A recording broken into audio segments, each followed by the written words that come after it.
So once again, thank each and every one of you for coming here to this event. Again, I want to thank Danielle for her hard work at this event, Pulaski Tech. I also want to thank my brother who is not here, Gerald. He helped provide the pictures that will be rotating as I go through my talk. The pictures will not directly match up with my talk, but I want to acknowledge his help in providing the pictures about my family and for some of the text. And just real quickly, I'm going to give you a preview of my talk, and then I'll just jump right into the talk.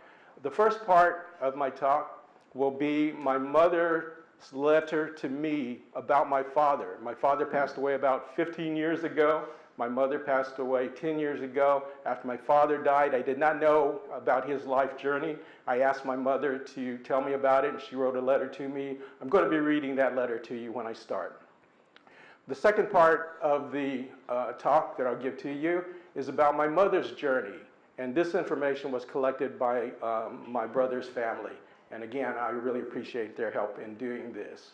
Now, the talk that I'm about to give you has a number of people that you will not recognize because many of them have passed on.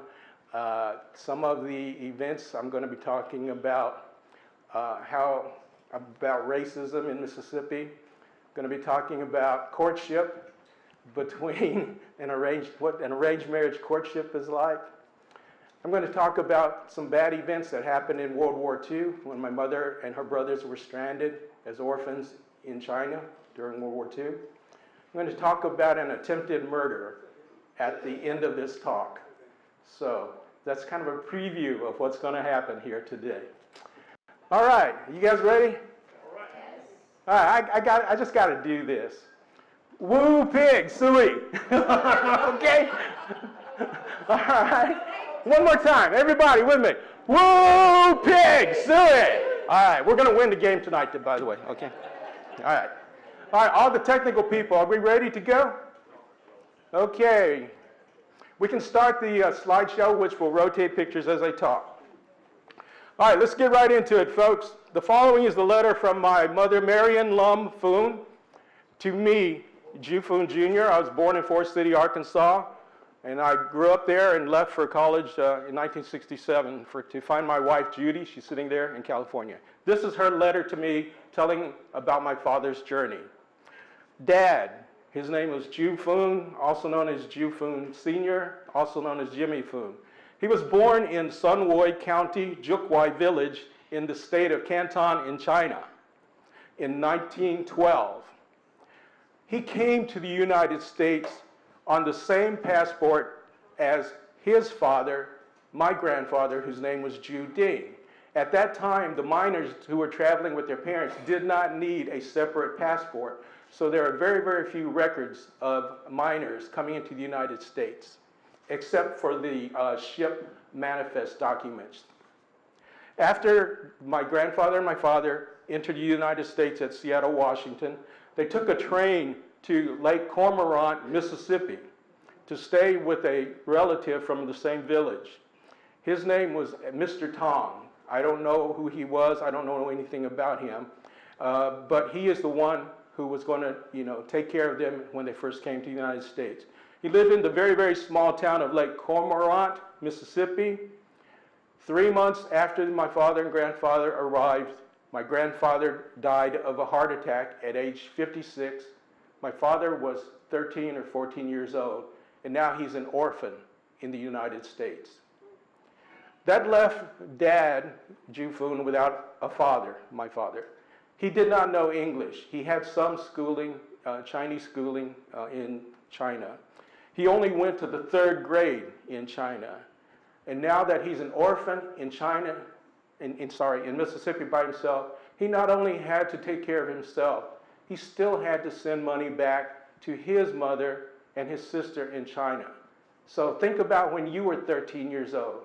If you were an orphan in a strange country that you did not speak or read the language, and you had to send your money, whatever you could spend, back home to support your mother and sister. Dad was still new in the United States. He didn't have anywhere to start life. He had to stay in Lake Cormorant, Mississippi with the Tong family. They worked him very hard in the store. He did lots of work my mother said, that a 13-year-old boy should not have to do. He did not go to school. He simply took care of the store in return for the room and board that he was given. After his father died at age 56, the pain, the depression, the poor childhood got him started smoking at age 13. He smoked 64 years of cigarettes. He stopped smoking in 1990 after lung surgery, where they cut the lower half of his left lung off in surgery. So please, if you smoke, think about stopping. During those years, from 1925 to 1927, Mississippi was racist. They did not like black or Chinese people, or maybe any minority. He could not go to school. In Lake Cormorant, I don't even know if there was a school that was so small. He could not go into a barber shop to get his hair cut because he was Chinese. There was almost nowhere he could go. He had to stay in the store to work. There was one Sunday when my father decided he would walk into a small white church in Lake Cormorant, Mississippi. When the pastor of that when the pastor of that small church saw my father walk into the church, he called his son aside and told his son to go get my father, who was sitting in the pews in the back, take him outside and beat him up. And the pastor's son did exactly that. He took my father outside and he beat up my father so that he would never come back to that church again. Well, I'm sad to say that my father never went back to another church the rest of his life. After he stayed at Lake Cormorant, Mississippi, one of the other Mississippi Chinese grocery owners, a Mr. Chu, and I don't know which one, in Greenville, Mississippi, asked my father to work for him. So that's when my father left Lake Cormorant, Mississippi. He worked in the Greenville, Mississippi store under Mr. Chu. He got robbed several times. But Mr. Chu in Greenville gave him money, okay? And he saved up that money, and he decided to leave Mississippi, hopefully for a new and better life. He saved up $500 for a train ticket to New York, and he left Mississippi. While Dad, this is my mother's letter to me, while Dad was in New York, he found a job working in a hand laundry company, a big one. His job was to tumble those big loads of clothes. Now, in New York, Chinatown, they had all the restaurants, and you have all the dirty tablecloths and, you know, all the clothing that the waiters and busboys, everybody, they had to have those things cleaned overnight, so they would ship them off to the laundries. Well, my father worked in one of those laundries on the graveyard shift. Basically, his job was to wear long rubber fisherman boots, and in order to beat the the soiled clothes and get them clean again, they would just simply pile them basically on the floor, and these young people in these fisherman outfits, they would just stomp on them. You know how people throw the clothes on rocks? Well, that in the laundries of Chinatown, you would have young people, you pay them to stomp in rubber boots to clean the clothes of the restaurants and the tablecloths. From then on, because of his hard job, my father started having health problems. Doing all that stomping all night long on all these clothes damaged his feet. And he had a very strange gait as he would walk. That's why Dad doesn't walk like other people. When he was in New York, he rented a room with another guy. The room was so small. There was no furniture, and there was no cooking facilities, no stove or anything. Both him and his roommate would eat out every day or night. Now that guy also worked in a restaurant. He would sleep during the day because he had the day job. He had a day job. He would come home at night and sleep in their one bed at night while my father was at work stomping clothes at the laundry. And then when my father came home and went to get something, they would trade off. If you were in the Navy, it's called hot bunking, I think, where you swap off. Later on, because of the health problems and everything, my father decided stomping on laundry was not a lifelong career.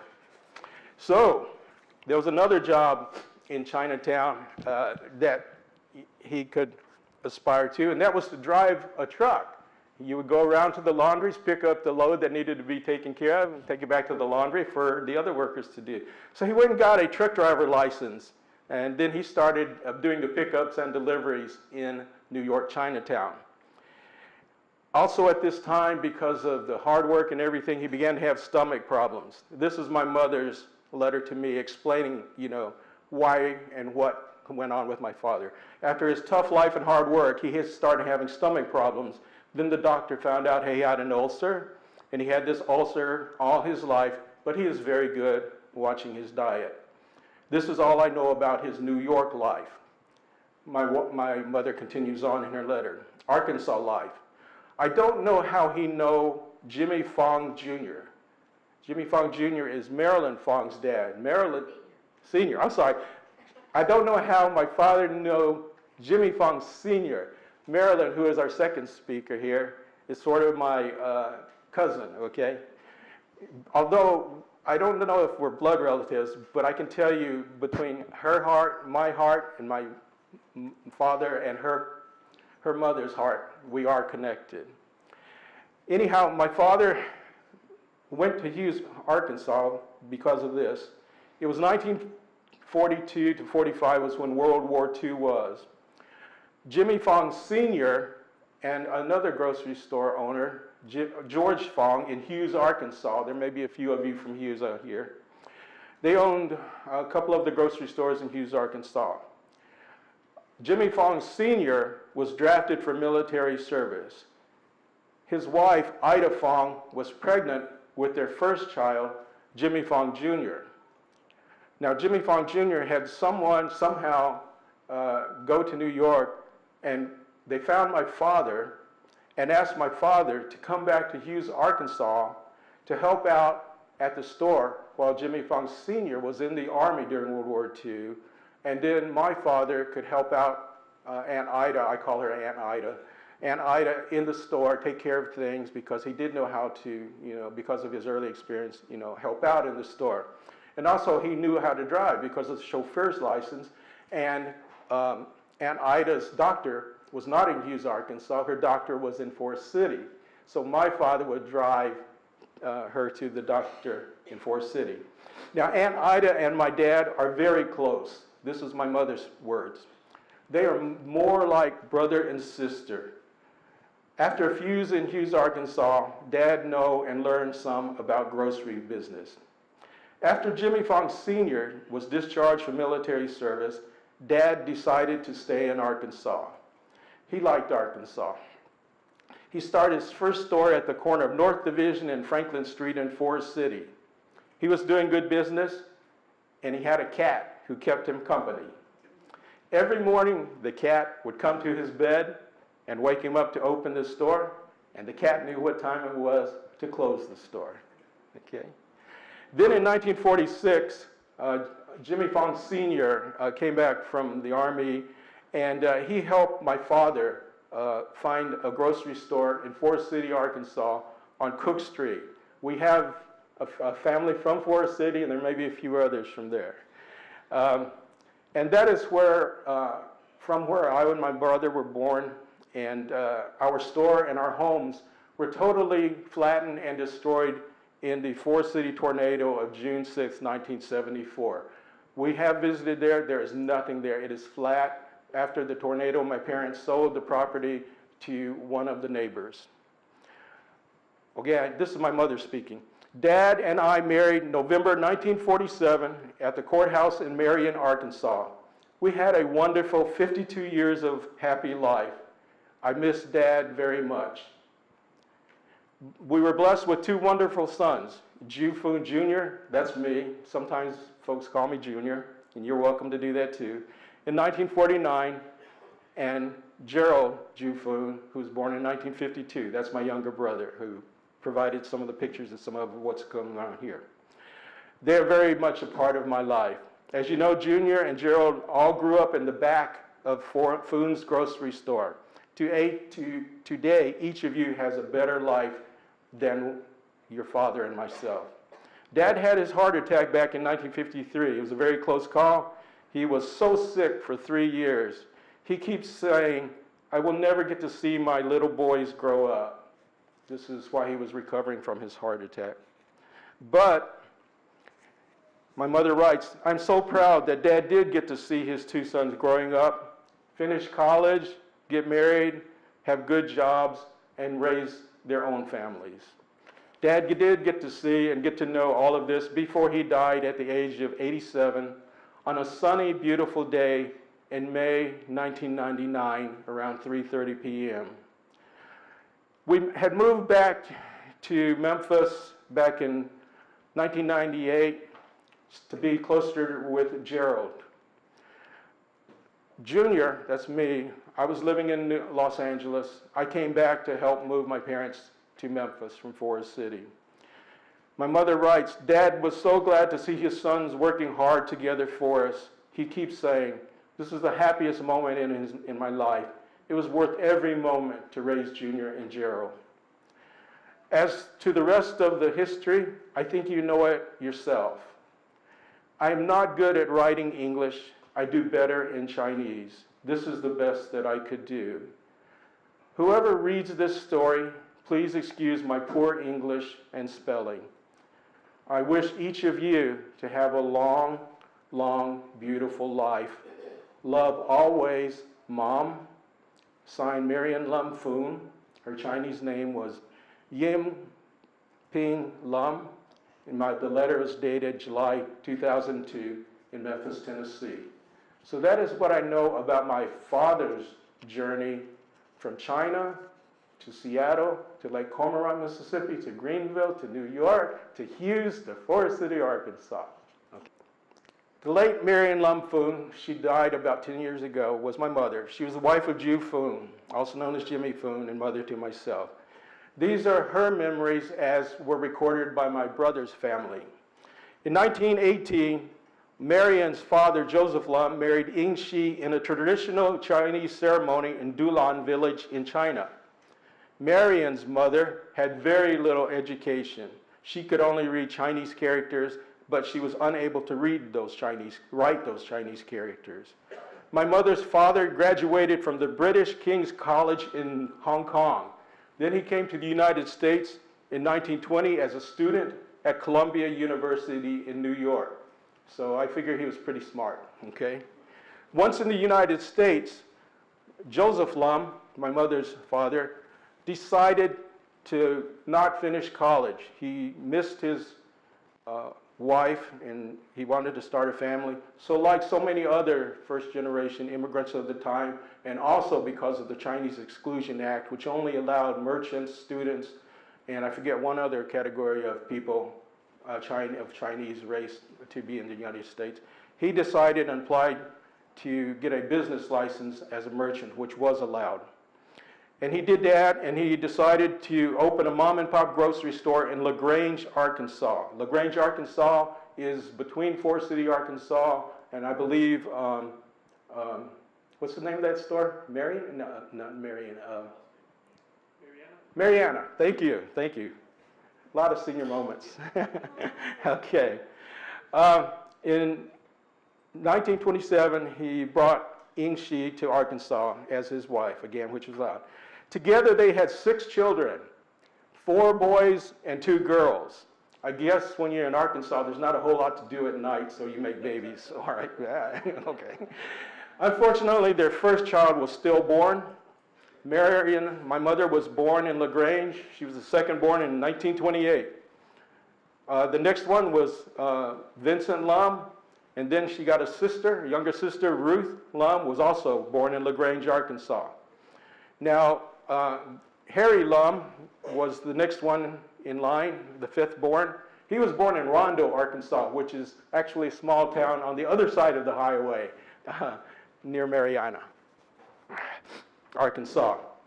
It's about 5 miles away. Both towns at that time, back in the 20s and 30s, had about 300 residents each, and The closest towns were Mariana and West Helena. Now these are some of the comments that my mother made to my brother's daughters when they were collecting our family history. We do not know the reasons why our Lum family, my mother was a Lum, moved in 1936 from Arkansas to Hong Kong. One reason may be that our grandfather, Lum Ying Wei, who owned a currency exchange business in Hong Kong, demanded to see his family in the United States and wanted his offspring, future offspring, to learn the Chinese culture. So in 1936, Joseph Lum took his family from Arkansas by train back to Seattle, Washington to board a passenger ship. The name of the ship was the President Jefferson, and they traveled back to Hong Kong. She does not remember anything about this trip, she said. After our family arrived in Hong Kong, our father, Joseph Lum, stayed a short time, and then he returned to the United States by himself. He established a new grocery business in Helena, Arkansas, and he died alone in 1940 at the age of 41, okay? In Hong Kong, my mother, brothers, and sister lived with our grandfather in a house which he owned. Now, whenever the grandfather, my mother's grandfather, needed money, he also traveled. He traveled to Honolulu to find work. But my mother says she didn't know very much about her own grandfather. She did not know what he did in Hawaii because she was too young at that time. Now, my mother in Hong Kong graduated from the Chinese-only Lanfeng Elementary School, which was followed by the English-only St. Paul Catholic School, which is operated by the French. My brothers and sister also attended Chinese elementary school until World War II started. We lived in Hong Kong until World War II started on Monday, December 8th, 1941. Now, remember, Pearl Harbor was bombed on December 7th, 1941. Because of the international dateline, that day was December 8th in Asia, okay? That was the day that they bombed Pearl Harbor and also invaded Hong Kong. Because of the Japanese occupation of Hong Kong, my mother and her family, what remained of it, moved back to their village in Canton, very, very small, out-of-the-way village, where our original ancestors lived. Dulan Village was also occupied by the Japanese army. Our grandfather, mother, and sister, Ruthie Mae, died before the end of World War II. Grandfather Lum Ying Wei died naturally in 1943 at the age of 72. Her mother, Ying Shi, she died of a liver disease at the age of 45 in 1944. And here's the one, this is really sad, and my mother, when she would tell me this part of the story, she would almost always have tears in her eye. Her little sister, Ruthie Mae, died in her sleep at the age of 10 years old, also in 1944. Ruthie Mae went to sleep one night as a normal person, but she did not wake up the next morning. They do not know why she died. Our grandfather and mother were buried in a hillside next to Dulan Village. But in accordance with culture, because Ruthie Mae, her 10-year-old sister, was a minor, and a female, she was buried in an unknown place somewhere near the village. My mother was also very sick during this time, but she did recover. Now, this is 1944. This is during World War II. If you know your history, you know that there were many atrocities committed in China by the occupying Japanese soldiers. I'm talking about rape, murder, torture, things of that nature. So they were orphaned in China, in an occupied country and U.S. citizens. That's not a very good combination. I asked my mother one time, what did you do when the Japanese were in your village? This is what she said to me. She said, when we knew they were coming, and they weren't there very often, when we knew they were coming, all the girls in the village would go out into the countryside to places where we could hide. I would hide in a ditch until somebody would come and tell us that they were gone. These are just teenagers. She says, we were orphans at the age of 16, 14, 12, and 8 years old, respectively. She had no grandparents, she had no parents with her, and they had to make a living. Just as I mentioned earlier, my father had to make a living in Mississippi at age 13. They're caught in the World War II as teenagers from ages 16 to 8 years old, trying to make a living and survive one day at a time. In the village, there were no relatives or family friends who were willing to take care of us. That's because the villagers knew that they were U.S. citizens, partly, okay, which could have caused them some grief also. Fortunately, my mother and her brothers inherited the house and a few acres of rich farmland from her side's ancestors. We leased the land to farmers so they could grow rice, and then we made a deal with them so that the rice that they grew, they would give us some of it, and we would sell some of the rice in our village so that we could buy other things to live on. We also had a pond on our property for growing watercress, which we also sold in the market. So these are 4 teenagers in a very, very difficult situation.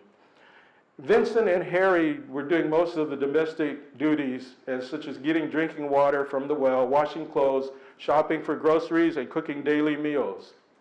Marion, my mother, was too weak from sickness, and my youngest uncle, Wan Chok, well, he was just simply too young to do anything, hardly. He was only 8 years old at that time. In 1945, excuse me, I have allergies, okay? In 1945, the United States dropped 2 atomic bombs on Japan. We all know that. World War II ended shortly after that, and overnight, the Japanese army disappeared from our village. Everybody was so happy. Everybody was looking forward to the new prosperity. The war was gone. It was a new life beginning for them and for everybody. In 1946, Uncle Vincent, my Uncle Vincent, at age 16, left the village to go to Hong Kong to look for work.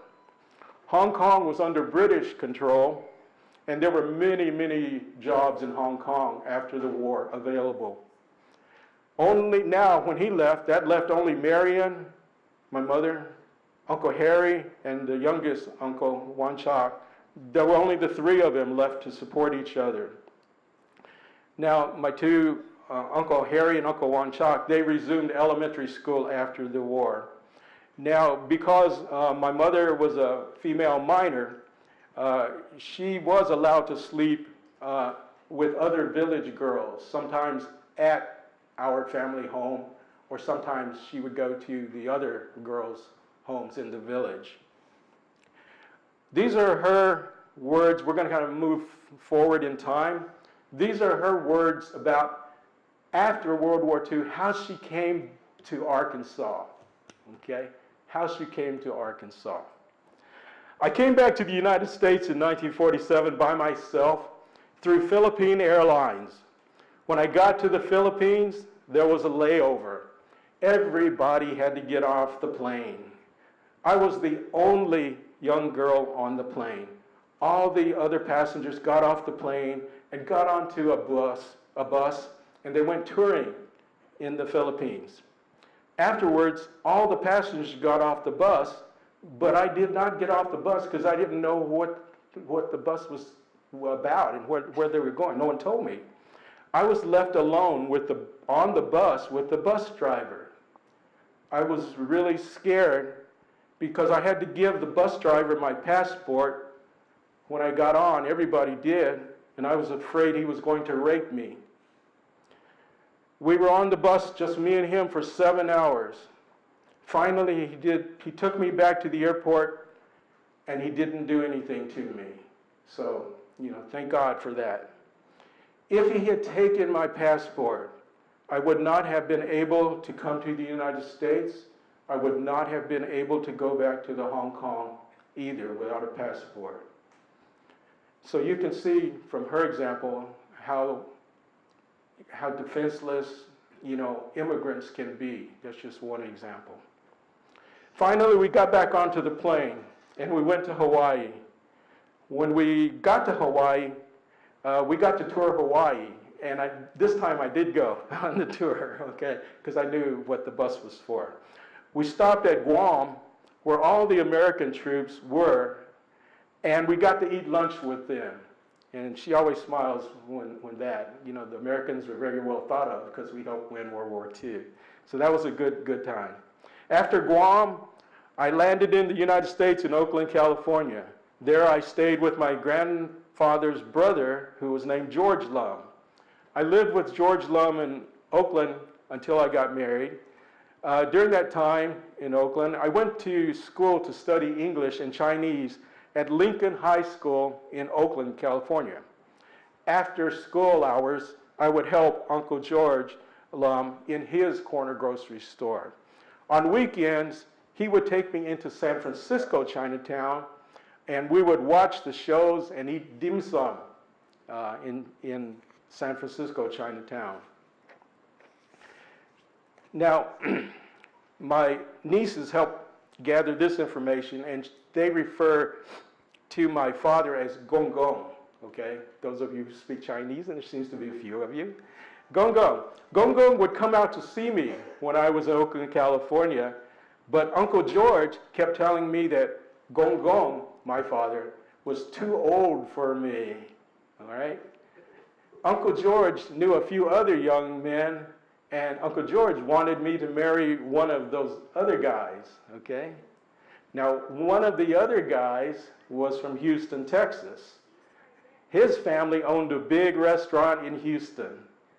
But this is my mother, I didn't know how to cook, and I didn't like the restaurant business, so I didn't go for that guy. I later told Uncle George why. I told him that I chose Gong Gong, my father, because he did not look mean. The other Houston guy, he looked mean, and Gong Gong didn't. So that's why I chose Gong Gong, even though he was older than me. I decided to marry Gong Gong because he had a grocery store, but Uncle George in Oakland would not let me fly directly to Forrest City, Arkansas. So I stayed in West Memphis, Arkansas, with cousin Charlie Lum's family for 2 months until Gong Gong got a marriage license. We were married at the courthouse in Marion, Arkansas on November 18th, 1947. That's where my life with Gong Gong, my father, began. We had a small grocery store where we lived in the back called Foon's Grocery at 313 West Cook Street in Forrest City. Uncle Vincent, Uncle Harry, great-grandmother Foon, Jew, that's me, and Gerald, we all lived in the back of that grocery store, as so many of our, previous generations did, and some still do. In 1974, June 6, a tornado hit Forrest City, as I mentioned before. We lost all of our rental property, our house, and our store. The tornado blew me off from the front of this grocery store and threw me into the back where the meat box was. You know, those big, long, heavy, with the glass case where all the meat box was stored. She got thrown in the tornado from the front to the back of the store. Now, I went back to help do the cleanup and salvage what I could, and I looked at where she was standing the moment the tornado hit our store. Exactly where she was standing before she got blown to the back of the store, there was the air conditioner which was above her head. Had she not been blown back to the back of the store, the air conditioner would have fallen on her. She most likely would have been killed. There were 4 deaths in Forrest City due to that tornado. All 4 of them were from the neighborhood that we served. So if you're ever in a, hurricane, tornado, when they tell you to find shelter, do it. From the bricks during the tornado that hit his leg, and he later wound up in Baptist Hospital in Memphis. We had to send great-grandma Foon back to San Francisco to live with my father's sister because they had to live with other friends in Forrest City until they could restart their life in some way. We stayed in Widener, Arkansas with the retired friend E.H. Fong until they opened up a new grocery store on Cook Street called Marion's Grocery Store. And they also bought a little house in Forrest City on Oxford Street near the schools there. We both wanted a bigger house, but there weren't many houses left after the tornado available to rent or buy. During my life in the grocery business, we had the FBI come to our store one time to check on someone's murder case. We also had social workers from the state of Arkansas come in and out of our store for 3 to 4 days at a time to check on families getting welfare checks. Apparently some families had more kids on paper than they really had, right? So the folks in Little Rock sent people to check on, that kind of thing. Now, when Martin Luther King was shot in Memphis, Tennessee, in Forrest City, Arkansas, all our black neighbors throughout the city boycotted the white businesses in Forrest City. It was a very, very bad time in many, many different ways. The National Guard, Arkansas National Guard, was around Marion Grocery Store day and night to prevent looting or anything bad from happening. One of the things that did happen as a result of this, which in a way is good, but not because it was a good thing that caused it, was that because of the boycott of white schools, business in my mother's little store picked up because they had to find groceries to eat during the boycott. So they felt welcome in the Chinese store, and my parents' stores were not boycotted. So they made a little bit of extra money after Martin Luther King's death. Now, this is a story about an attempted murder. This last portion of my mother's memories is about the birth of her first son, Jeu Foon Jr. You kind of know him. Junior was born in 1949. He weighed 7 pounds 9 ounces in Dr. Crawley's office in Forrest City, Arkansas. He got sick when he was 9 days old with diarrhea. Dr. Crawley said there was no hope for the baby because he had lost too much blood from diarrhea. Junior was sent to Baptist Hospital in Memphis for a month and a half. He was just 9 years old. He was given 9 blood transfusions with blood and plasma. This is a 9-year-old baby. Those transfusions, 9 days old. Those transfusions were put into me in my ankle because that was the biggest blood vessel that they could find at the time. I was in Baptist Hospital for a month and a half, and finally I got to come home. But because I was so sore, because Junior was so sore from his head and his fingers and his ankle from all the blood transfusions, he wouldn't go to sleep. And so he would sleep on Gong Gong's stomach for half the night, and then he would sleep on my stomach for half the night. He did this for a year and a half. He was sick all the time. He cried all night long because he also had pinworms. He was so young, and I didn't know how to stop the crying. My mother died in World War II when I was a teenager, and I came to the United States. And the people in Forrest City helped me, but she really had no female role models as a mother. I was so young, and I did not know why he would not stop crying. So I dropped a Sears catalog on top of him, thinking that would make him stop crying. You remember Sears catalogs? They came in two sizes, right? There was the small one, and then there was the big one, okay? Well, my mother dropped the big catalog on Junior, and my father said that she was killing the baby. And she said, it was my mistake.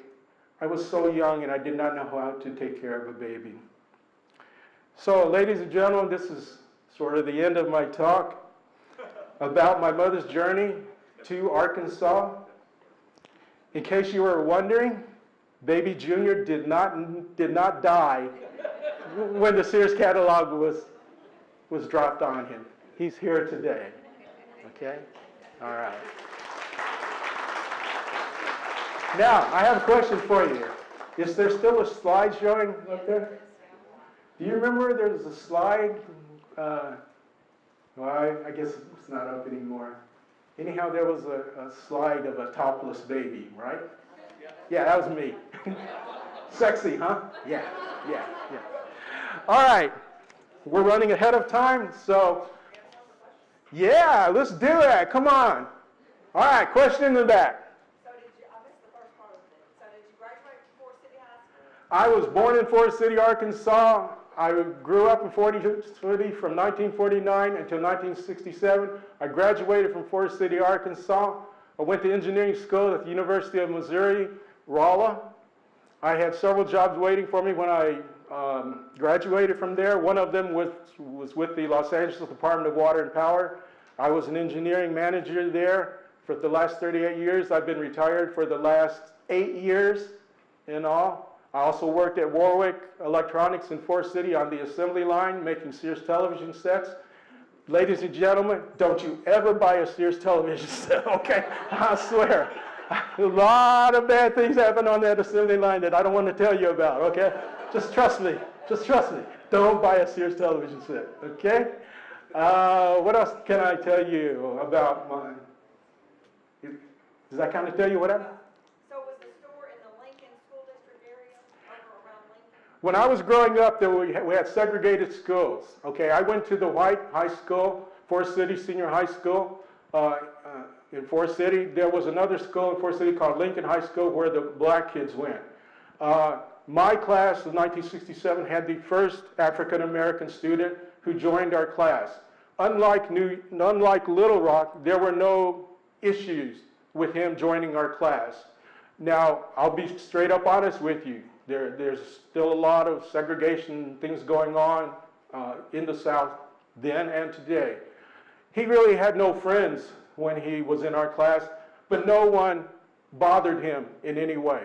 This is in the middle 60s, and the Civil Rights Acts had been passed, I believe, in 64 roughly, or things were going on in the civil rights area, and he had no issues in our class. And the year after I graduated, several more of the kids from Lincoln High School came to the white high school where I graduated from. After the tornado destroyed the school, the junior high school, the school district in Forrest City made a decision to fully integrate and combine the black and the white school systems. And as a result, it is what it is today. And I think it is for the better. Okay, next question. Come on, ask me something. Your mom said she didn't know how to cook. Did your dad end up doing all the cooking? That is a great question. You don't know how great it is. She said the truth. She did not know how to cook, okay, because when she was a teenager and everything, her brothers did all the cooking, so she never learned. Even when she came over here and got married, she didn't know. My father did all the cooking, all right, when I was growing up. Now, gradually, she started taking over the cooking. Now, I'm going to give you a sort of a side story, which has to do with your lunch here. Now, Danielle sent us an email asking what a typical lunch menu in the Chinese grocery store would be. And I emailed back Danielle, and it's kind of a joke, okay? But it's not a joke, it's the truth. In the Chinese grocery store, you're so busy taking care of customers at lunchtime, you don't have time to have what you might call a regular lunch. So I told Danielle, well, a typical lunch for us was a bologna sandwich, a bag of chips, and a Coca-Cola. But Danielle, I don't think you want to give that to the folks who come to the food symposium. I know it's a free symposium, but don't be cheap. Okay. So yes, your question was, did my mother cook? At first she did not, but later on she did. Okay? More questions. Come on. Come on. Talk about your brother. My brother is a very private person. Okay, I'll just tell a little bit about my brother. My brother Gerald is younger than me. He taught at Shelby State College and initiated the paramedic program in Memphis, Tennessee. He is retired now in Memphis, Tennessee.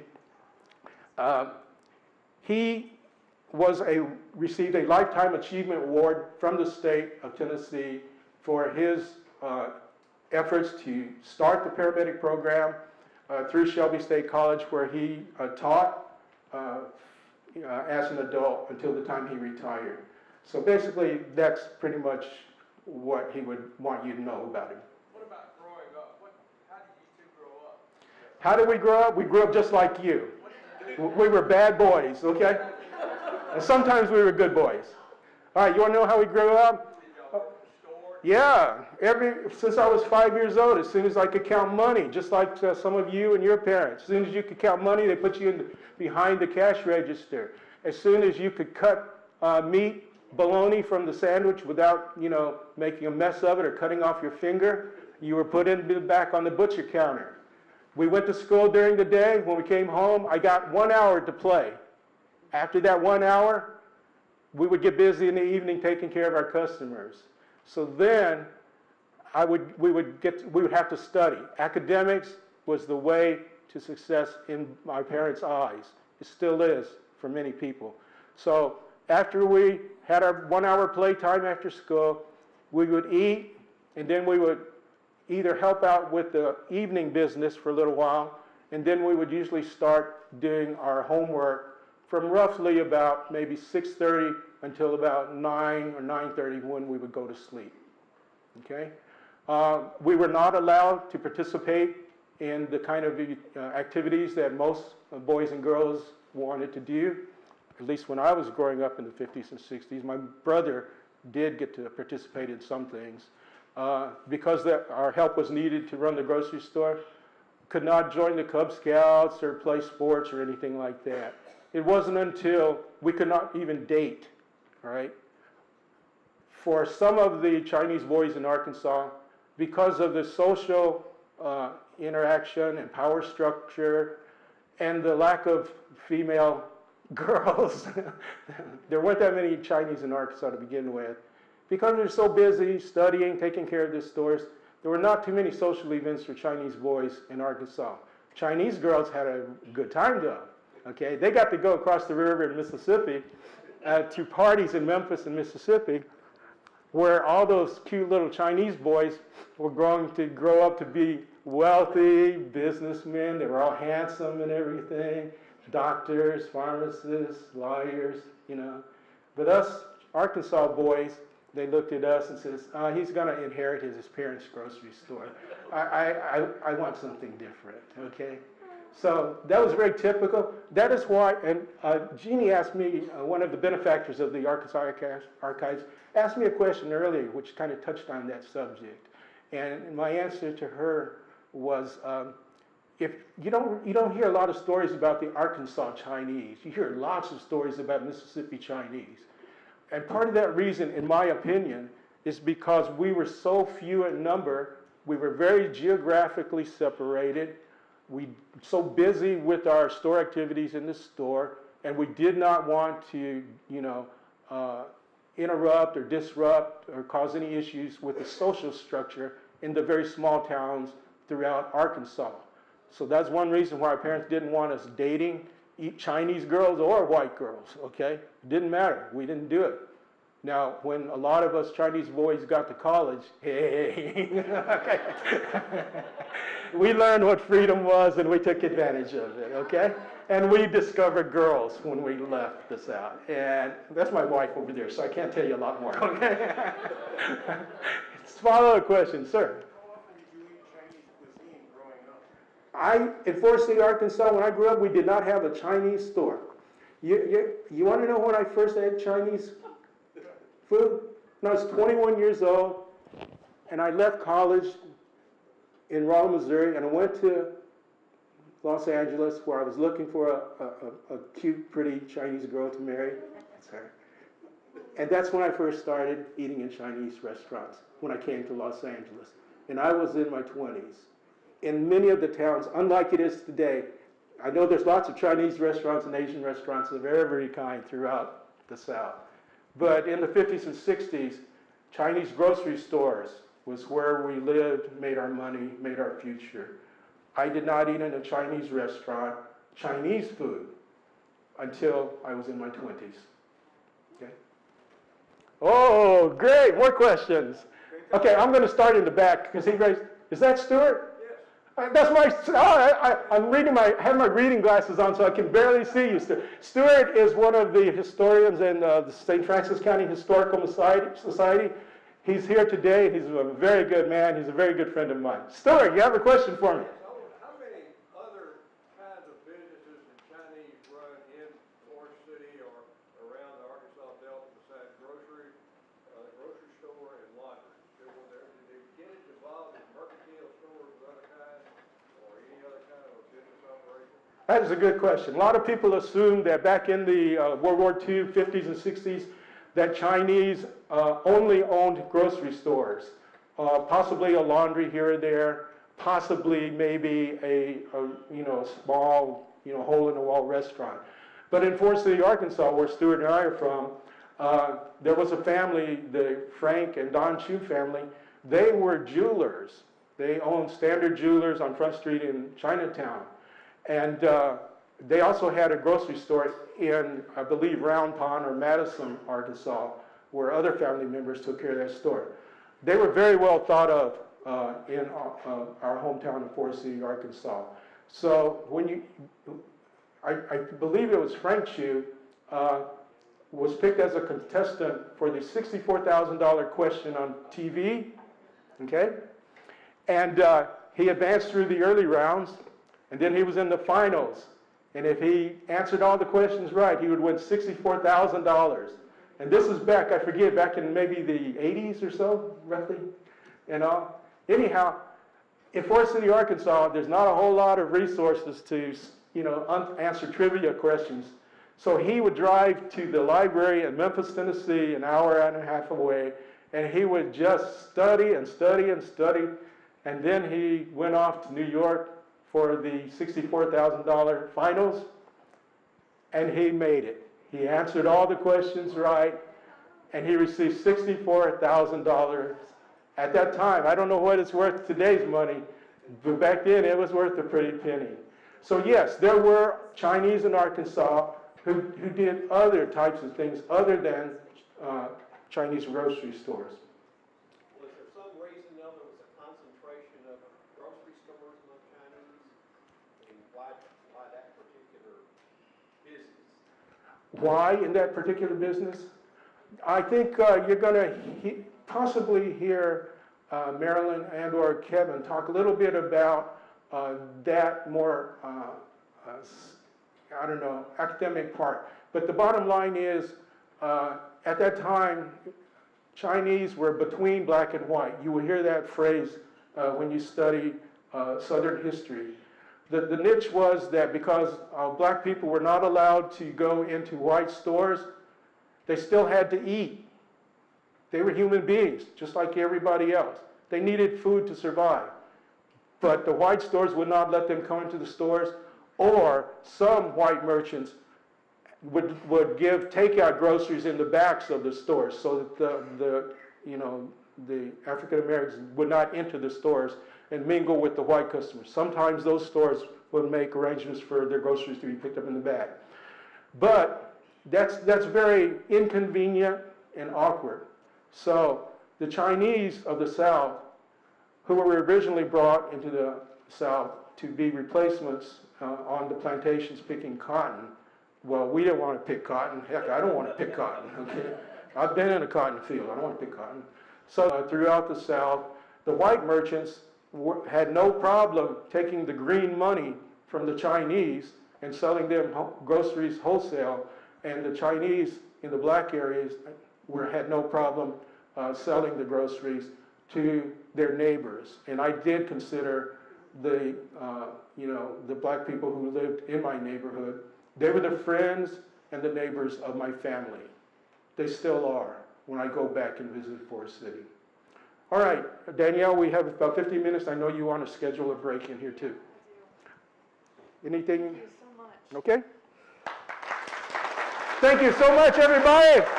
Woo, excellent!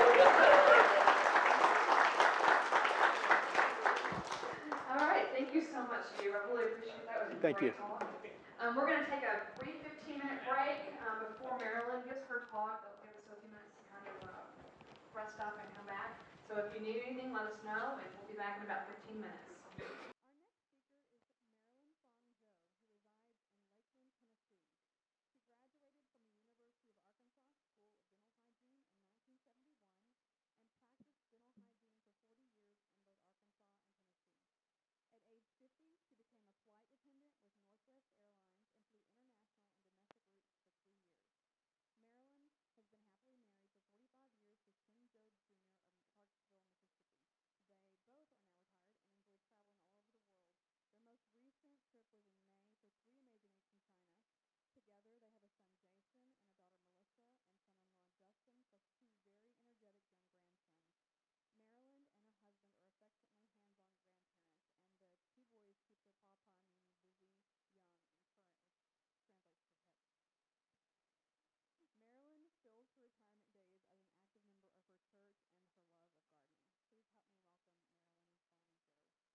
Okay, well, let's go right to my presentation because it's kind of long, and I hope I don't bore you.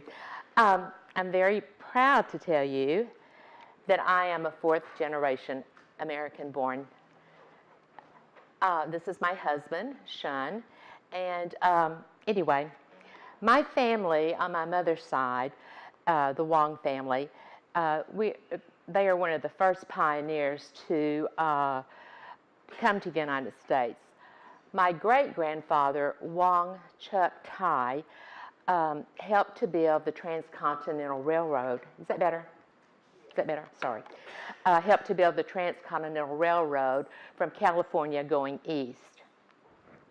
At that time, the Chinese could travel freely from China to the United States and from the United States back to China.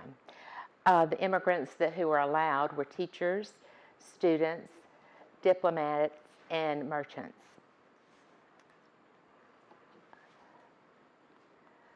There was a railroad picture. On May 6, 1882, President Chester Arthur passed the Chinese Exclusion Act. This was the first U.S. federal law implemented to prevent specific ethnic group from immigrating into this country. This act prohibited many of the Chinese laborers from being able to work on the railroads or to be able to work in the gold mines. After World War II, because the Chinese and the United States had become allies, this act was repealed. This was repealed by the Magnuson Act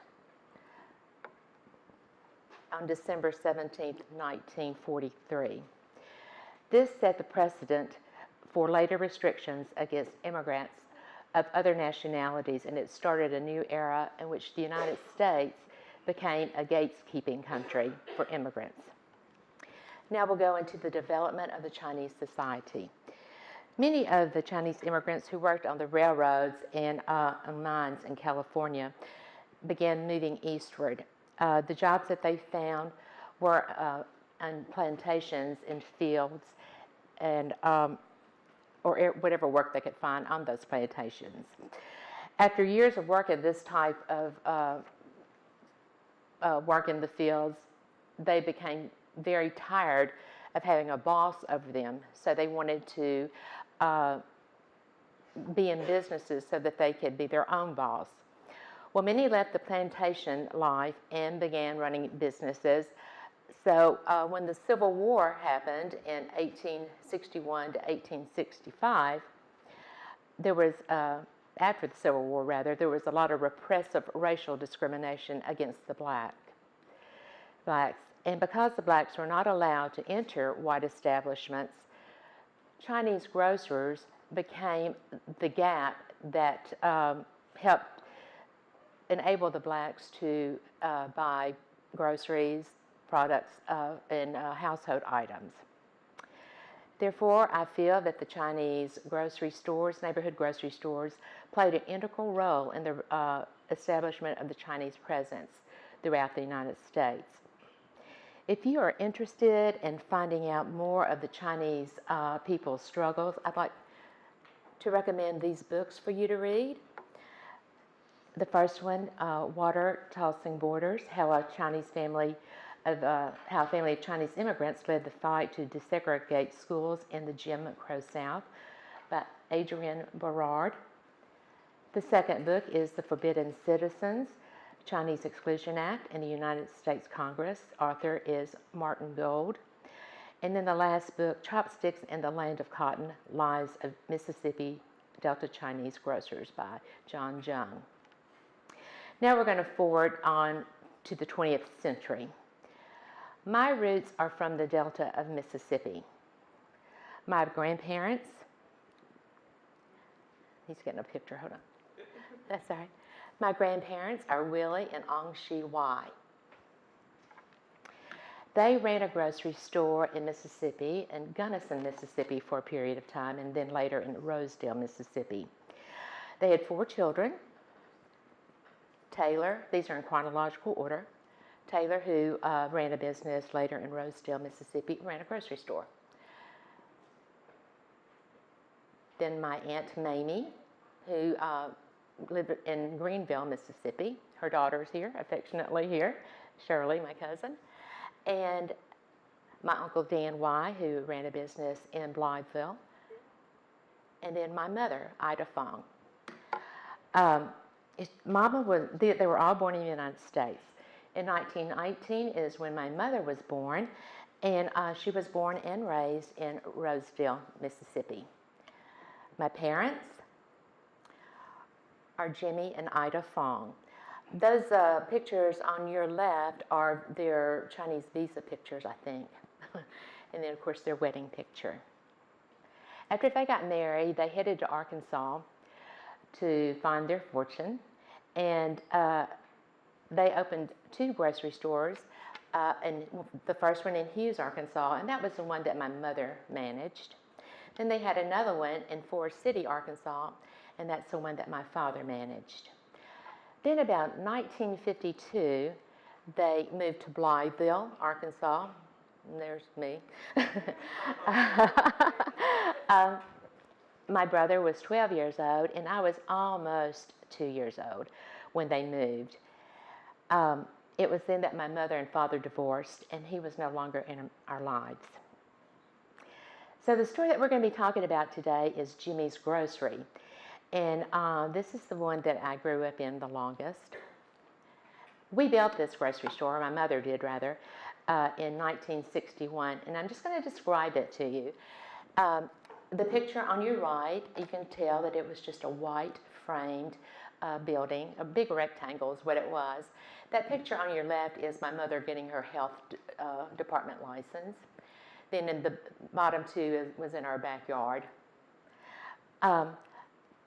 But when you first drove into the driveway, on the far right was a bright fluorescent fluorescent lit sign that read Jimmy's Grocery. On the opposite side was a gasoline pump. As you came in, and then we had 4 large picture windows in the front of the store. As you walked into the front of the door was a thick wooden door with a screen in front of it. Immediately to the right was a kerosene pump or coal oil pump. And then, of course, beside that was the checkout counter, and where we had our adding machine. Whoops, sorry. Hey, Sean. Where we had our adding machine, a cash register, cigarettes were behind the counter. There was a candy display, and also we had toiletries back there, like toothbrushes, toothpaste, shampoos, and stuff. Oops, sorry. That's a picture where you can see the candy and that kind of thing. And we had big drums of cookies that were back there. But my mother also had her cabinet-style Singer sewing machine that she used to sew when she wasn't busy, but when she closed it, it served as a desk. And it also served as a cubby for my German Shepherd dog, Mickey, who was also part of the grocery store. Then adjacent to the counter was the meat box, which was filled with all sorts of chubs of various luncheon meats like bologna, salami, cheese, liver cheese, hoghead sauce. Help me out, you who have grocery stores, you know all that kind of good stuff. We had neck bones, salt meat, wieners, smoked sausages, pork chop, fish, chicken, beef, all kinds of good things. Then on the other side of the door when you came in was our ice cream box, filled with all sorts of novelties of ice cream bars, pints, and gallons of ice cream. Beside that was a large Pepsi Cola cooler where we kept our sodas nice and cool. And adjacent to that was our glass-covered produce cooler. And then we had a big freezer beside that. Across the back wall, that's my little nephew, Jeff. You can see across the back wall we had laundry detergents on that gondola, all kinds of household cleaning products like brooms and mops. We held a lot of different kinds of bath soaps, shampoos on that gondola, and on the upper shelves we kept cereals, box cereals of different kinds. Then we held paper products on those shelves too, tissues, toilet paper, napkins, that kind of thing. And then perpendicular to that were 3 sets of gondolas or shelves that held canned items or staples like sugar, flour, cornmeal, that kind of thing, and cake mixes. Our living quarters was in the back of the store. We had 3 bedrooms, 1 bathroom, a storage area, and a kitchen. Our home displayed many Chinese figurines and of various kinds and sizes, as well as colorful silk frame pictures. Most of these pieces I proudly display in my home today. The kitchen was the first room to the store. Can you see that? Can you see the store back there? Okay. This was so that my mother, could cook meals for us, and if a customer came in, she could, go and attend to them, and then, back and forth. This is actually where we spent most of our time in the grocery store because it was an extension of our home. Because it was a family-run business, Jimmy and I, my brother Jimmy, and this is him, we had to pitch in wherever we were needed. Some of the chores include pricing and stocking groceries, pricing and putting away the meat from the meat counter. My chores were sweeping the concrete floor, dusting the shelves. That's why I still hate to dust today. I had to keep the fronts of the meat box clean and then the produce box clean all the time. And back in those days, whenever you bought a soft drink, you had to bring a bottle in or you'd be charged 2-cent deposit. Okay, well, my job, which I dreaded, was to sort out all those empty drink bottles and put them in the wooden cases. That was the grossest job, and because I was the youngest, I got stuck with that. Thank you, brother. Thank you, Jimmy. those empty bottles would be sticky. And, you know, if you grew up in grocery stores, you know what I'm talking about. They would be dirty or muddy. And also, they would have roaches and ants in them. It was just absolutely gross. But if my attitude showed too much or I got a little too vocal, my mother was very quick to straighten that out, if you know what I mean. Well, in those days, in the late spring to early summer, the cotton crops would have to be weeded by a hoe called chopping cotton. Then in the late summer to early fall, when the blooms of the cotton opened, they would have to be picked, and this was called picking cotton. So there were no John Deere tractors back at that time. Therefore, my mom would open the grocery store about 4 or 5 o'clock so that the field hands could come in and buy their lunches. And they would buy things such as luncheon meats, crackers, Vienna sausages, potted meat, chips, juices.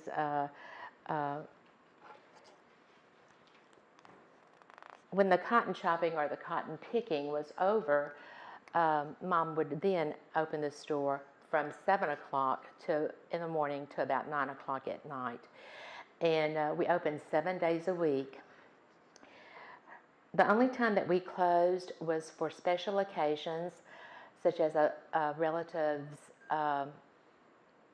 wedding or funeral. Her feelings were that the only way that she could provide for us was to keep those doors open. In 1962, my brother got married, and he and his wife moved away. So for many years, it was just my mom and I in the grocery store. She not only worked the business, but she was a very caring and loving mother. Whenever she wasn't busy in the store, she would open up her Singer sewing machine, and she would sew clothes, draperies, duvets, whatever she felt like sewing at the time. And that little area where you see at the bottom, that's what I fondly refer to as the cubby for my German Shepherd dog. That's where he always stayed in the store. My mother also crocheted. She would crochet doilies, tablecloths. She would make hats and scarves for my 4 cousins and I. But what I most remember about my mother very fondly was her care for us, for me, when I was in middle school and high school. Whenever she would cook our dinner, which she usually did at noontime to early afternoon, because that's when she wasn't busy in the store. Then she'd keep it warm for me so that as soon as I got in from school, which was about 4 o'clock, I would have my warm dinner. She never would let me have a snack or anything like that until I had my dinner. Then I could have ice cream, candy, chips, whatever I wanted. She didn't care, just as long as I had my warm dinner that she prepared. I think a question to you over here is, when were you first introduced to Chinese food? Your daddy cooked Chinese food. But anyway, Mama mostly cooked Chinese food. She was a very good Cantonese Chinese cook. She cooked things like roasted pork, fish dishes, and all sorts of chicken dishes. And in the summer and in the fall, my mother would grow a lot of her Chinese vegetables in our backyard, such as different squashes, bok choy, or different greens, and also snow peas. Because back in those days, you could not buy these items in chain grocery stores. Whenever she made dim sum dishes, it became a real family tradition for her. And that was that my brother and I would sit down with her, and we would cook with her. You know, we would wrap these little tidbits of food together. And we'd make things like char siu bao, which is a barbecue pork bun. We'd make things like shrimp, and pork filled wonton. Then meat and vegetable filled egg rolls, not like you find in Chinese restaurants these days. It had a lot of meat in it. And then, of course, right. And then, of course, my famous almond cookie. But to this day, it was important to me to pass this tradition on to my children. So as I had learned how to make some of these things, I made my son and my daughter, Jason and Melissa, sit down with us, and we wrapped these things together. And now my dear son-in-law has learned how to do it too. He's really more Chinese than my daughter, to be honest with you. Yeah, he is. But my mother also cooked Americanized dishes. She made the best lemon bundt cake and butter pecan cookies. That was a recipe that was passed on by one of the Fongs that we always visited, the Gin Fong family in Marianna, Arkansas. But she made a mean dish of fried chicken and mashed potatoes, and her specialty was fried pork chops. Really good, really good. Now we're going to talk about a typical week in the grocery store, because that's what really my talk is to be about. But I thought it might be kind of interesting if we had any Gen Xers in here or millennials to see how much inflation has happened since baby boomer days. Back then, you could buy a package of cigarettes, and these were the cigarette packages kind of look like, for 35 cents a package. What are they now, about $5, $6 a package, I think? Gasoline was 35 cents a gallon. You could buy soft drinks for 6 cents a bottle plus a deposit. These were some of the drink bottles back in those days. You could get a 5-pound bag of sugar for 38 cents, a gallon of milk for 47 cents. Candy bars like Hershey bars, Snickers cost only 5 cents. Chewing gum was 5 cents a package. These were some of the gums that we sold. The biggest sellers were the Wrigley's, the Juicy Fruit, Double Mint, and Spearmint. They even had 1 cent bubble gum and candies. Remember that, guys? Then I'd like to talk about our salesman who came. Almost every day, the bread man came, and these were the kinds of breads that we sold. We sold Wonder Bread, Colonial Bread, and Hart's Bread. Then the potato chip man came once a week. Our soft drink salesman came once a week. We had 4 of them. The Pepsi-Cola man, the Coca-Cola man, and then the Dr. Pepper and Nehi man. Then our tobacco salesman came once a week. That's when we got our cigarettes, cigars, snuff, chewing tobacco. Our candy man came once a week. And I loved it when I came home from school to scope out what new candies my mother had got to sell in the store. And this is my nephew Jeff again, and my son Jason would also love to scope out what Grandma got. Then we have our ice cream man. I loved our ice cream man. So did my German Shepherd, Mickey. Oh my gosh, Mickey and our ice cream man had a very, very special bond. Mickey checked out everybody who came into our store. He was our guard dog because we had gotten robbed before. And my Uncle Taylor from Mississippi is the one who gave me Mickey. But he was the smartest small German Shepherd I had ever known. He recognized the sound of the ice cream truck when it pulled up into the driveway. And he would jump up with his front paws on the candy counter and bark like crazy. And his tail would wag real crazily. Well, the ice cream man would come in and he would fill the ice cream box, replenish it.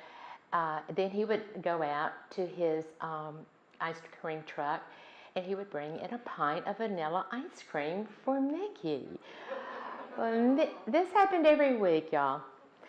He was so excited, he would jump onto the counter with his front paws, drooling unmercifully. The counter would be soaking wet. And the ice cream then would tease my German Shepherd dog and very slowly open it for him and very slowly give it to Mickey. And Mickey very gently take it out of his hand, go to his cubby, and lick every little bit of that ice cream. So Mickey loved the ice cream man. Then we had our produce salesmen were usually just farmers who came around in their trucks, bringing potatoes, onions, fruits and vegetables, depending on that season. Then our meat salesmen came once a week too. All of our salesmen had become our friends because we saw them every week or some of them every day. Some had become like family to us. My mom did not drive, so whenever she needed to go to the bank or wanted to pay the water bill, electricity bill, or the telephone bill, it did not bother them at all to just take Mom to whatever place she needed to go. They'd wait on her while she paid her bill, and they'd take her back home. They were so kind that way. But of course, it didn't hurt that my mom, when she would cook, they would come in the store and they'd say, "Miss Ida, what is that yummy smell coming from the kitchen?" Well, not only were our salesmen were just about as spoiled as my dog was. She would bring them a plate of the food that she had cooked and give it to them. Of course, they would do anything for her then. But I was affectionately called baby sister by my mother and brother. So that's what all the salesmen called me, baby sister.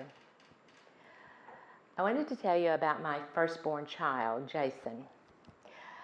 I was about to have him, and my husband called Clarksdale, Mississippi, his parents, to let them know that I was in the hospital, and called my mother to let her know that I was in the hospital and that I was going to be having our child pretty soon. I was at Baptist Memorial Hospital on Madison Avenue in Memphis, and so they had a bit of a drive to make.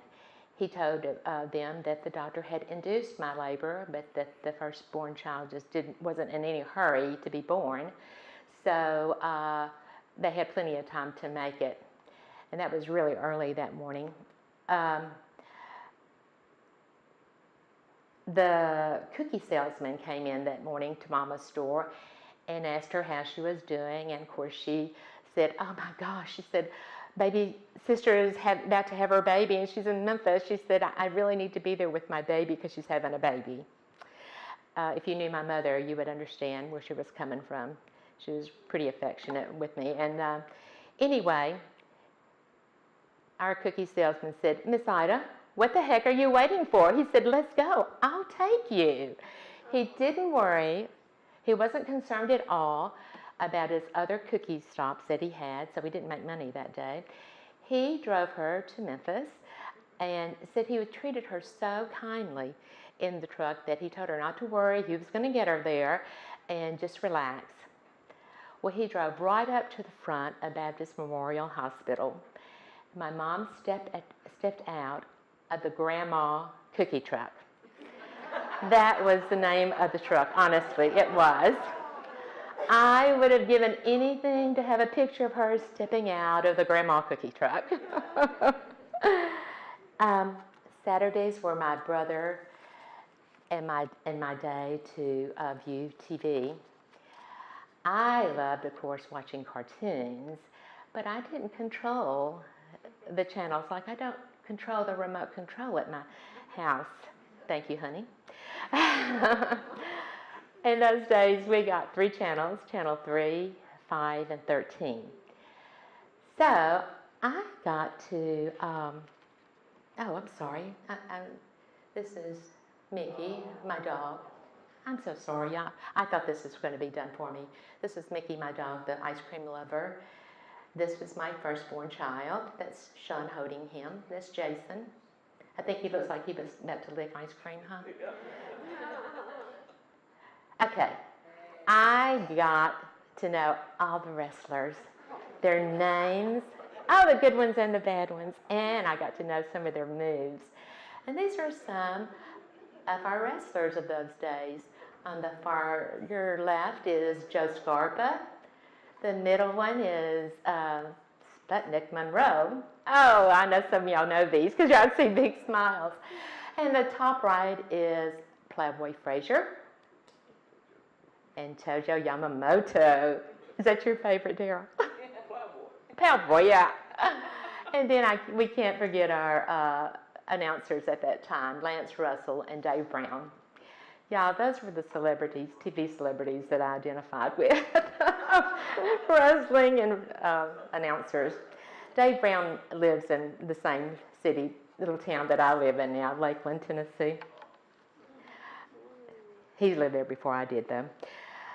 Sundays were our busiest days in the grocery store. Right across the street from us was a church. And that church was open from 9 o'clock in the morning till wee hours in the night.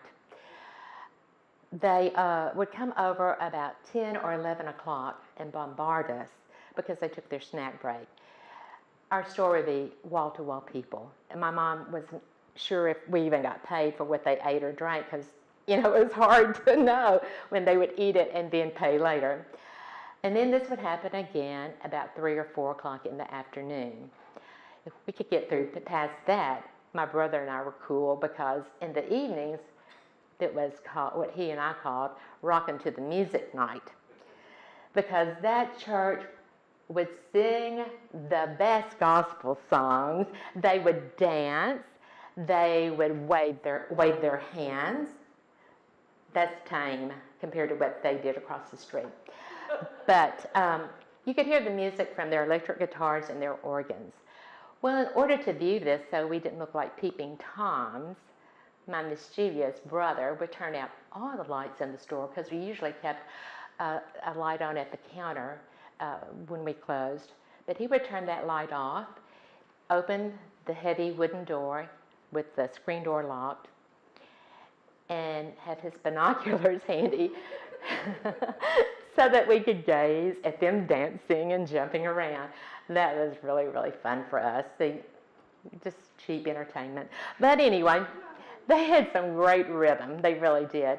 And I think this is what inspired my love for black gospel music, soul music, and Motown. So guys, this is my description of a week's glance at Jimmy's Grocery. As you can well imagine, my mother and I were very, very close. In 1983, she had a very big heart attack, and she only had a fourth of her heart functioning. I'm sorry.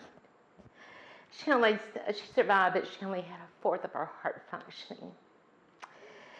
And the doctor said that she should not live alone. By this time, my husband and I lived in Germantown, Tennessee, and Mom came to live with us. She got to enjoy my son and my daughter, Jason and Melissa. And when she was feeling better, she lived with us the last 8 years of her life. They did not think she would live one.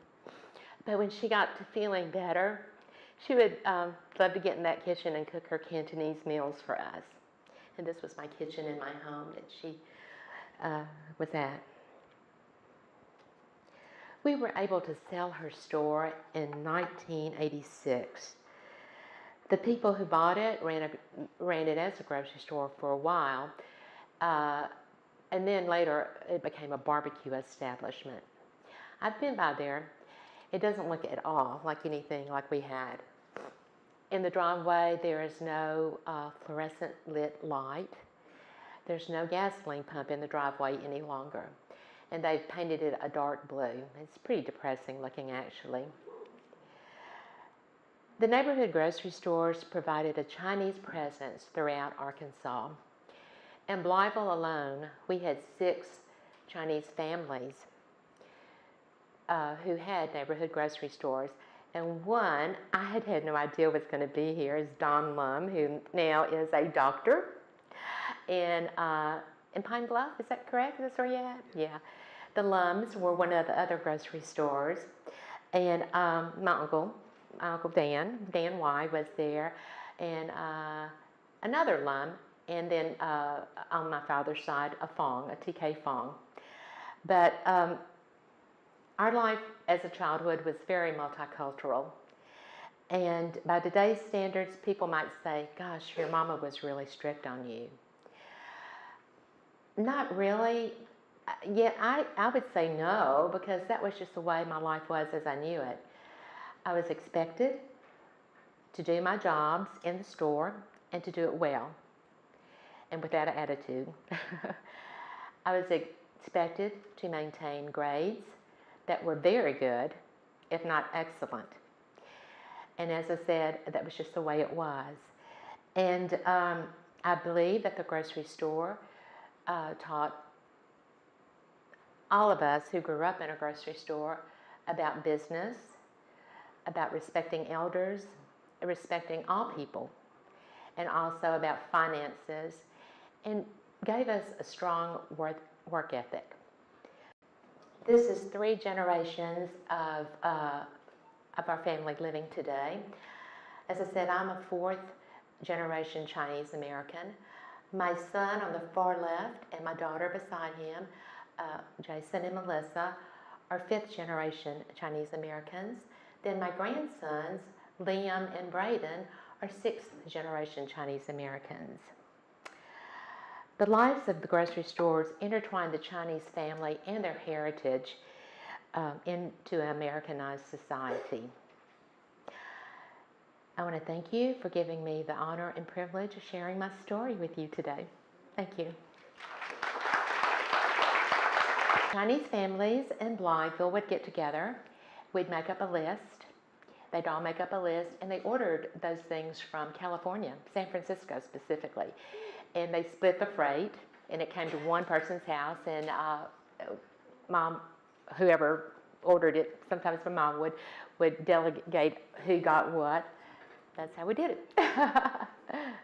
Any other questions? Yes, ma'am. If you want to name the church that you were next to, it was called Nehemiah Temple, Church of God in Christ. They're the Pentecostals. Did you know that? I mean, I knew your mom. you knew my mom? Oh my gosh. Oh my goodness.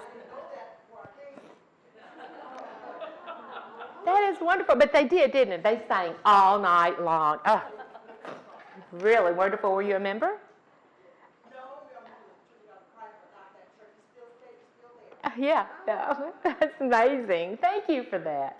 Yeah, Doug. What street was your father's grocery store located on? In Forrest City? Mama's grocery store was on Mathis Street. Uh-huh. Yeah, I think it's called McHaney now, though. Is that correct, ma'am? Yeah. It was a dirt road when we first moved there, and then they made it concrete, paved it concrete, and then they changed the name to McHaney. And you all on the corner of 2nd and Mathis. Yes, ma'am. Uh-huh. There was a house there at that corner. A lady preacher, Miss Ruth, and yeah.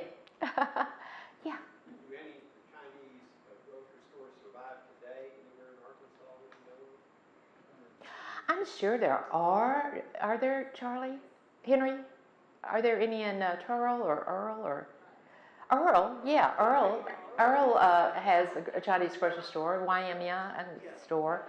But yeah, I'm sure that there are. It wasn't an option whether or not I went to college or not. You went to college. It was not an option. And all of our parents wanted us to have a better life. So I'm sure very few Chinese grocery stores now. But there are some. Yes, there are. Any other questions, please? First, I'd like to thank Danielle for her gracious invitation and to the staff at the Arkansas State Archives for making this event possible. I'd like to thank Marilyn Wong, Joe, and Jeu Foon for their amazing stories. I mean, the story is what brought me to this particular research topic in my academic and professional life, and it's their stories that continue to inspire me and the work that I do. And then I'd also like to thank Chef Joe McDaniel and her team here at the Culinary Arts and Hospitality Management Institute for that wonderful meal, right? It's good, right? Yeah.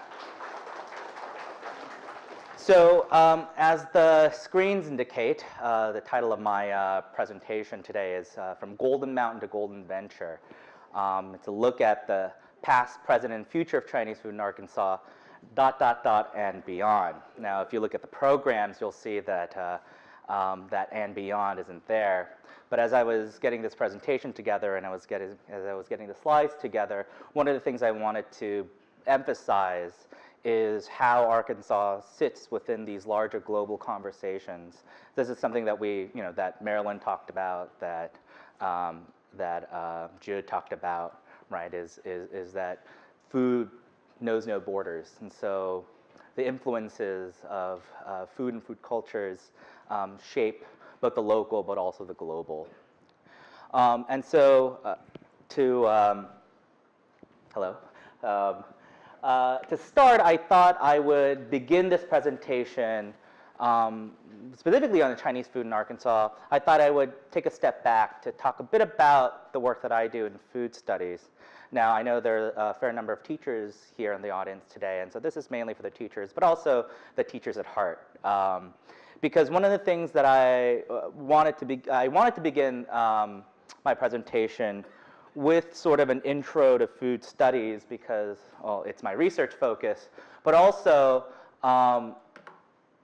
this is from Warren Belasco's book, Food, the Key Concepts, from 2008. The quote reads, "Food is first the essentials of life, the world's largest industry, our most frequently indulged pleasures, and the core of our most intimate relationships." Now, Belasco in that quote is trying to say that food identifies who we are. It's our history, it's our culture. It's where we came from and what we want to be. It's also, for much of history, the search for sufficient food drove the conquest and colonization of continents and the enslavement or eradication of entire populations. Food matters, and it has weight, and it weighs us down. So in this sort of short kind of Food Studies 101, and don't worry, there's no pop quiz at the end, so I won't quiz you. I wanted to sort of emphasize that food is a powerful metaphor, right? Food makes known a lot of these cultural, political, social processes that whether we think of them as important, colors the way that we eat. Food is also very complicated. And sometimes it's complicated on purpose. People don't want to know where this food comes from, how it's made. Food is political. So that's something that I'll touch on in this talk, and that was touched on by the previous speakers, is politics runs through food. And then finally, food is fun, right? We love eating, right? I, for one, am a person who lives to eat, not eats to live. So in my intro class in material culture, I do this activity to sort of have people think about sort of the everydayness of the foods they eat through these 4 kinds of points. So I want everyone to close their eyes and imagine that you're in a supermarket in the cereal aisle. So what's the first cereal that you grab, right? For some, it's going to be the cereal that they grew up eating. For some, it's the cereal that looks the flashiest. And for a lot of others, it's the cereal that's the cheapest. It might be organic muesli, it might be Captain Crunch, right? So the choices that we make on a daily basis when it comes to our food, again, is political, it's complicated, but it's also a lot of fun. So with that, I think let's jump into the conversation of the Chinese in Arkansas. So the Chinese in Arkansas come at the end of the 19th century. So the Chinese are first introduced to Arkansas by a sort of cabal or consortium of cotton planters who got together in 1869 to create the Arkansas Valley Immigration Company. These cotton planters went to Canton province, Guangdong, as well as brought along labor from the cane fields of Louisiana, Chinese from California who are actually fleeing extrajudicial violence. They were fleeing these horrible pogroms at the time. And then others come from the completion of the Texas and Yazoo Railroad.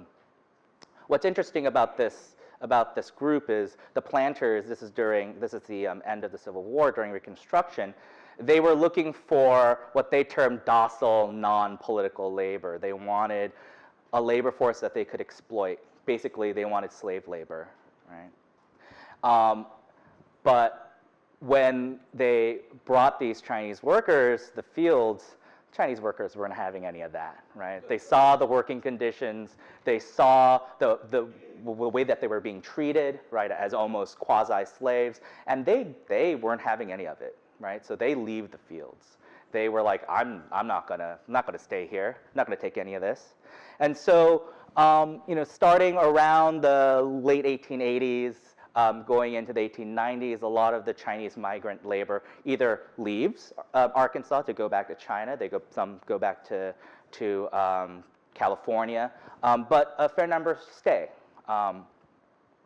And this quote from this cartoon, horribly racist cartoon from 1869, kind of demonstrates that.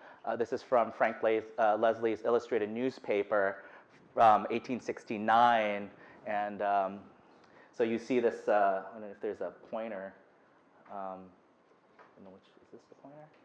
No. Well, if you look over on the second panel, it says cheap labor is needed in the South, and so you see cotton planter pointing John Chinaman, quote unquote, over to the cotton fields.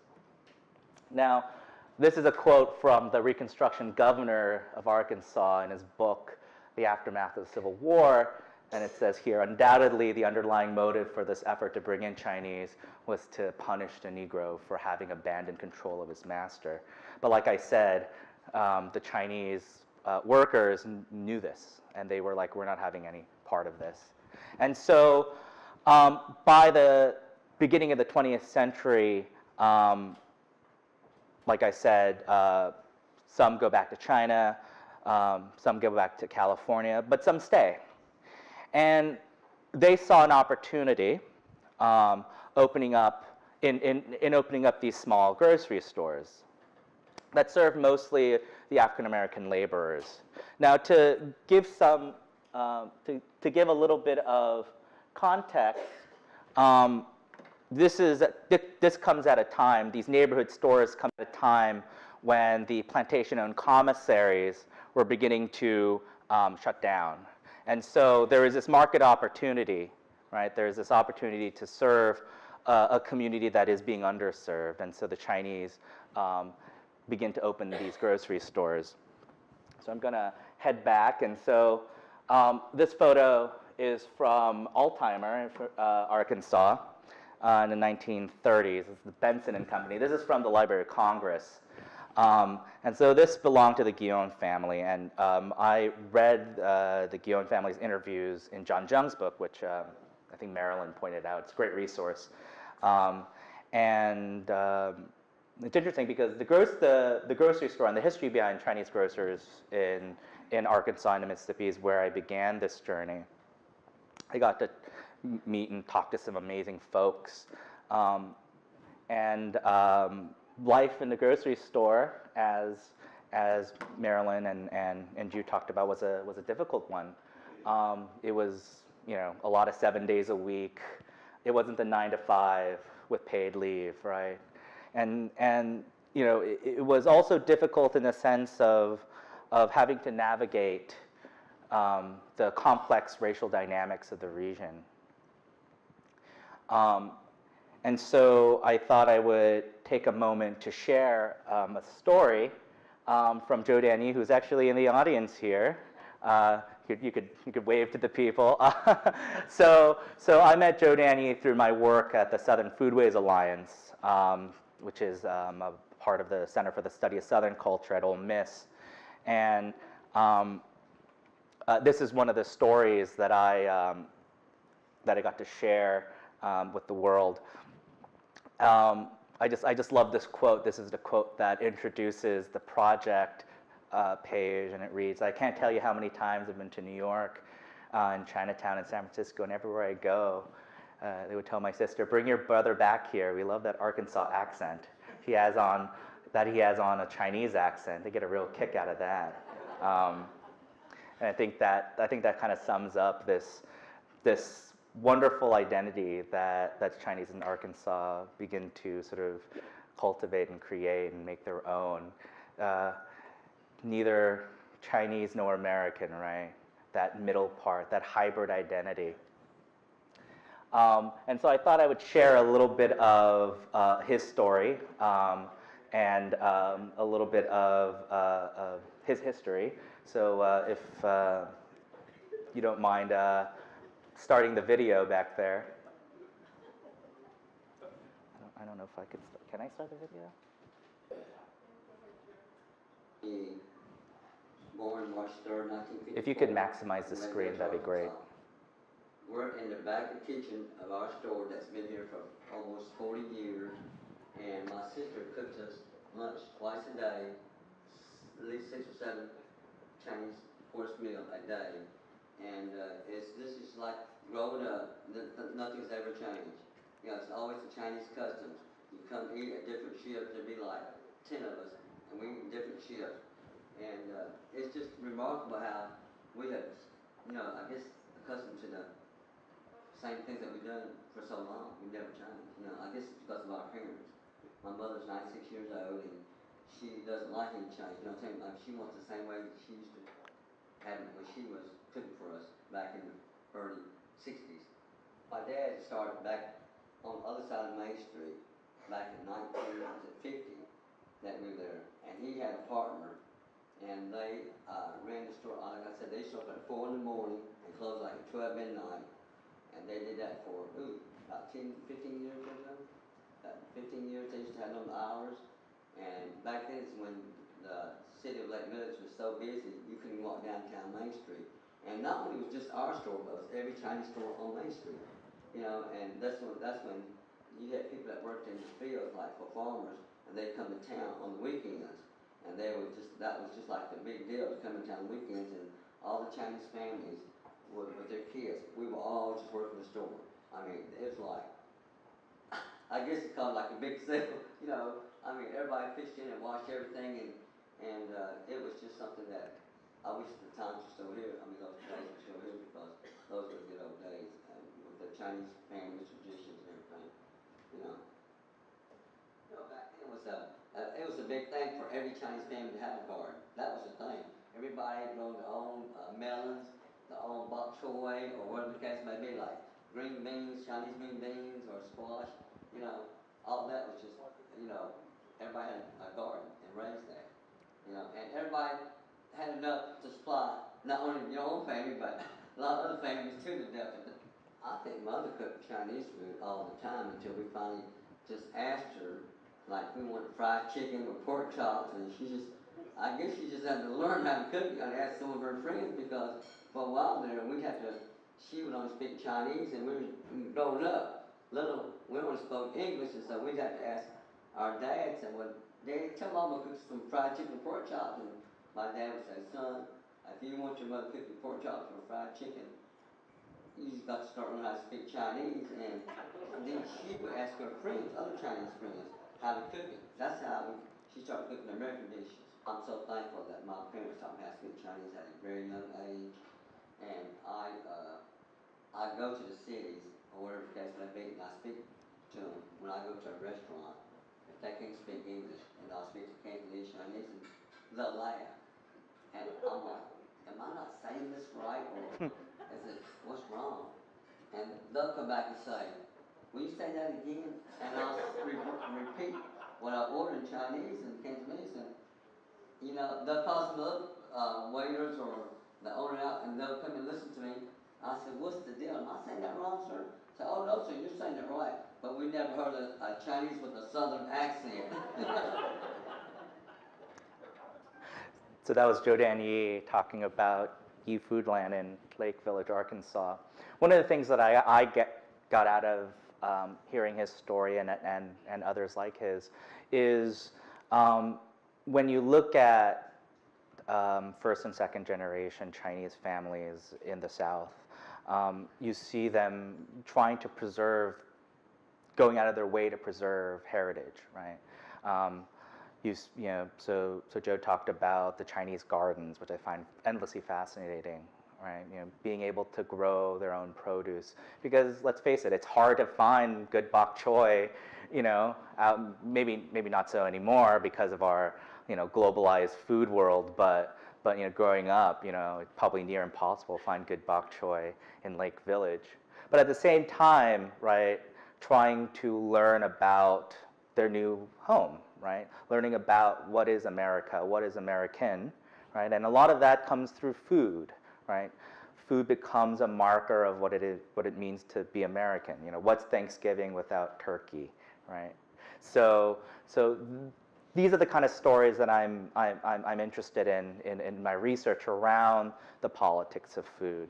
Now, what's interesting about the grocery stores, and I was talking to people during lunch about the history of grocery stores, of Chinese grocery stores in Arkansas, and a lot of these grocery stores have now unfortunately closed because this is not unlike the sort of immigrant experience in other immigrant groups. The first generation comes to send their second generation to better, more lucrative jobs, right? They want them to go to college. They want them to not have to work in a grocery store, 7 days a week.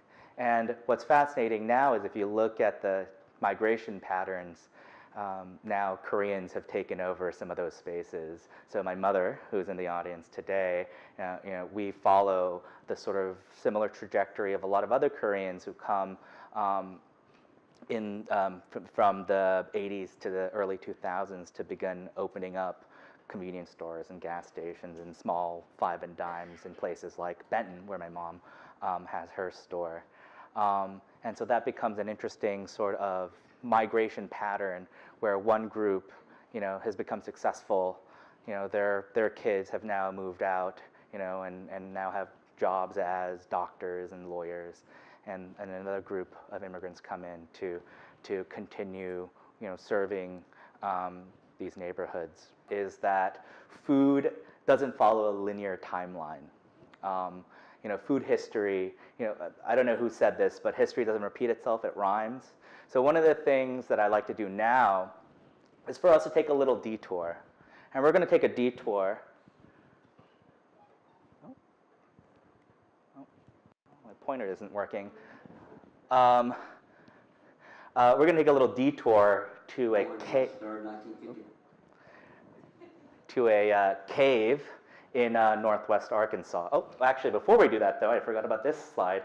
So one of the things, again, thinking about sort of hybrid foods too, right? So I recently did an interview with the BBC. They were interested in this history, and one of the things they talked about is if you go down to Louise, Mississippi, you'll find Hoover sauce, which is this amazing concoction. And I know some of you shaking their heads. You might have had some Hoover sauce in your day, or right now, maybe it's in your cupboard, is this amazing concoction of Cantonese barbecue style with American barbecue styles combined together to make this amazing sauce. If you're ever down in Louise, Mississippi, or down in Mississippi, because I think you could get it at like Kroger's or Walmart's in the area, you should definitely check it out. So, like I said, we're going to take a little detour now, and you're wondering why I'm taking you here to this cave in Bella Vista. Now, this is the Wonder Cave. This is the Wonderland Cave. It was a nightclub in Bella Vista, which was a sleepy resort town, founded in the 1920s by a real estate developer by the name of C.A. Linebarger. It's located off Dartmoor Road. And you're wondering why I'm taking you here. Well, on the menu was Chinese food. Now, what's interesting about this menu is that there were no Chinese people in the kitchen. It was all cooked up by African-American chefs for a segregated white audience. this experience of eating chop suey and chow mein in a cave in northwest Arkansas sort of harkens back to the nightclubs of the 1940s and 50s. So this is a postcard from Charlie Lowe's Forbidden City. It was a Chinese nightclub in San Francisco's Chinatown in the 1940s. And what's interesting about chop suey is that it's, for those of you who don't know, it's a stir-fried dish with vegetables, with bits of meat and egg, and a cornstarch thickened sauce. The origins of this dish, is sort of widely debated. Some people say that it came from gold miners in San Francisco in the 1840s. Others say it was brought by Chinese diplomats in New York. As with most food origin stories, the roots are kind of hard to trace. We don't really know. Now, there is a dish in Chinese. So, chao zui means to literally stir fry bits of miscellaneous stuff. And so most people sort of say that it kind of comes from there. Now, why am I talking about chop suey? So chop suey becomes this sort of what I call imagined authenticity, right? So it's neither Chinese nor American. And chop suey, particularly in a nightclub in northwest Arkansas, comes to symbolize the exotic, right? It's something new, and yet it's something familiar. It's not so new that you don't know what you're eating, right? It's bits of vegetable with meat stir-fried together on sauce, with a little sauce, right? And it feeds into sort of the American thirst for something different, something new, right?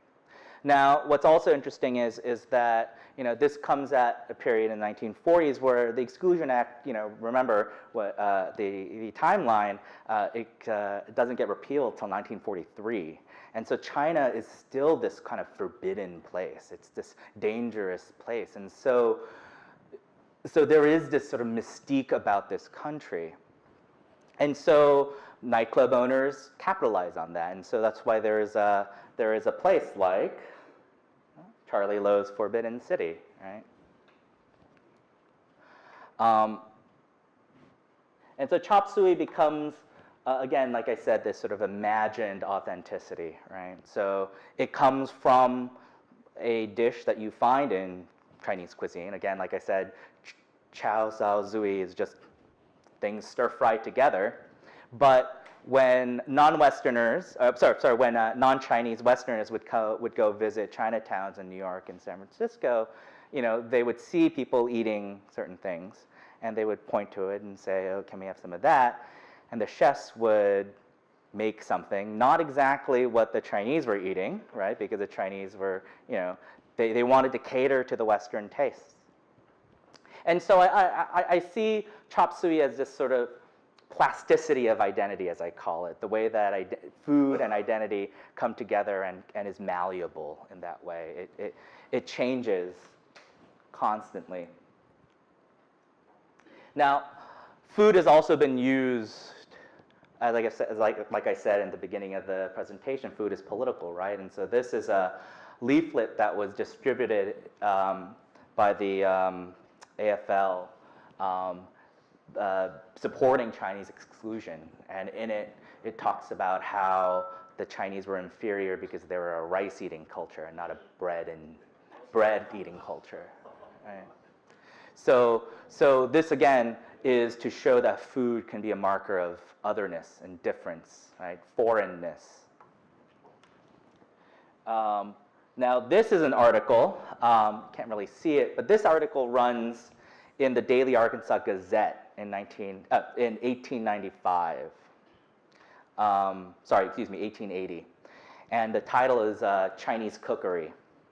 And in it, the author describes and tries to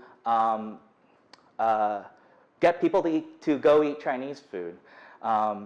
The quote from that article is, "It's a revelation to those who have been educated in the delusion that rats and garbage are the staples of Chinese cuisine," which was a common rumor at the time of the 1880s, right? Remember Chinese exclusion, right? Chinese were villainized, they were demonized, right?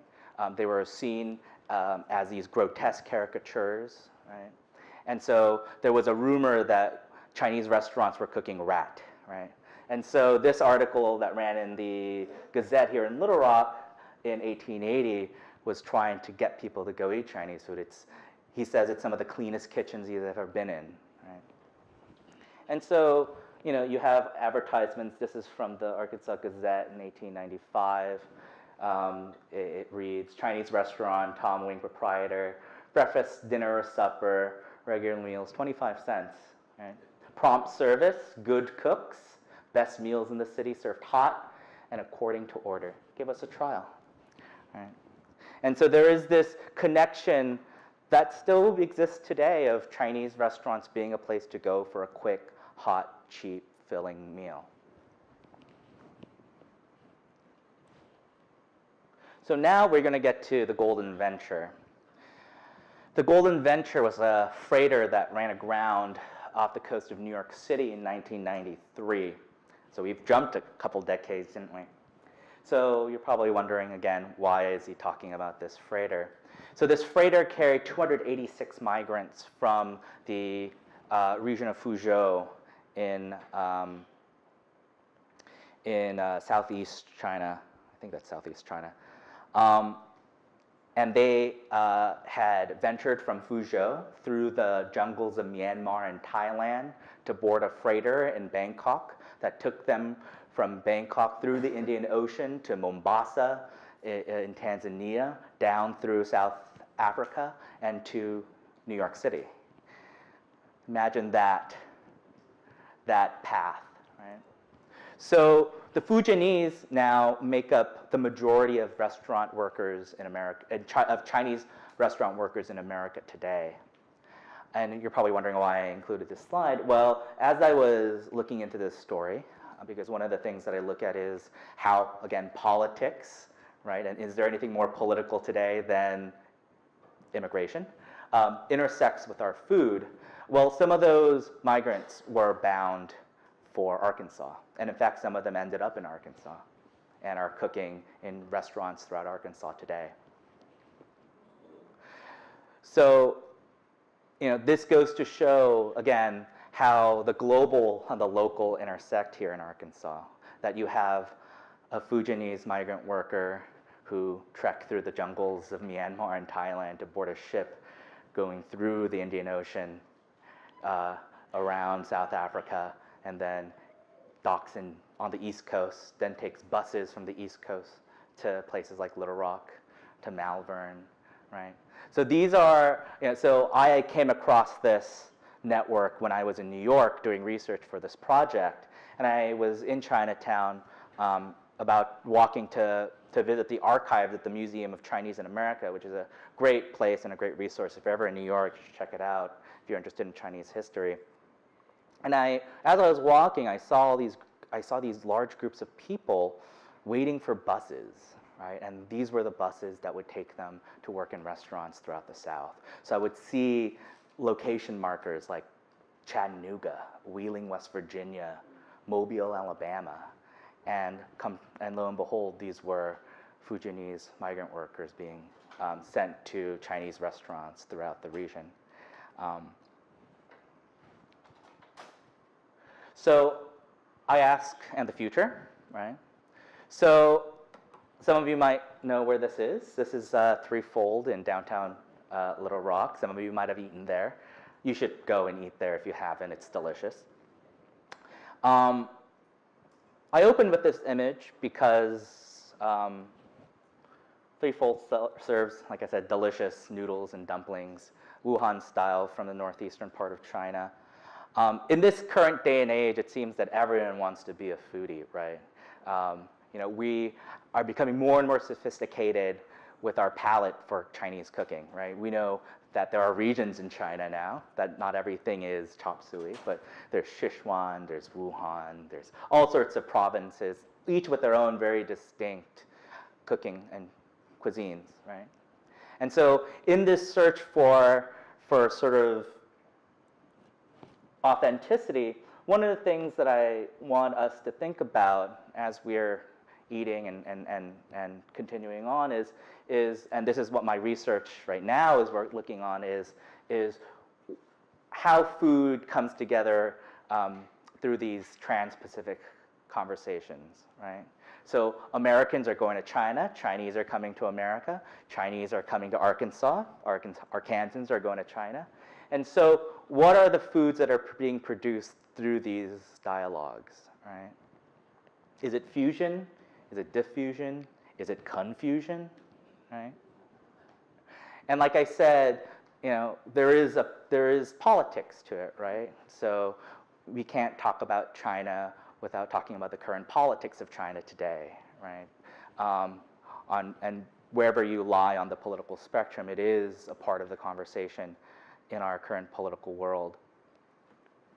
And so I end with this quote. I'm going to end with this quote from Vicky Ruiz from her 2008 essay, Citizen Restaurant, and it asks us, you know, do foodways bring people together across cultures, within racial and ethnic communities, or do they serve as signs of otherness? With that, I thank everyone for listening. You could find me on Instagram at @theelementary_archivist, and you could email me. And thanks, everyone. Do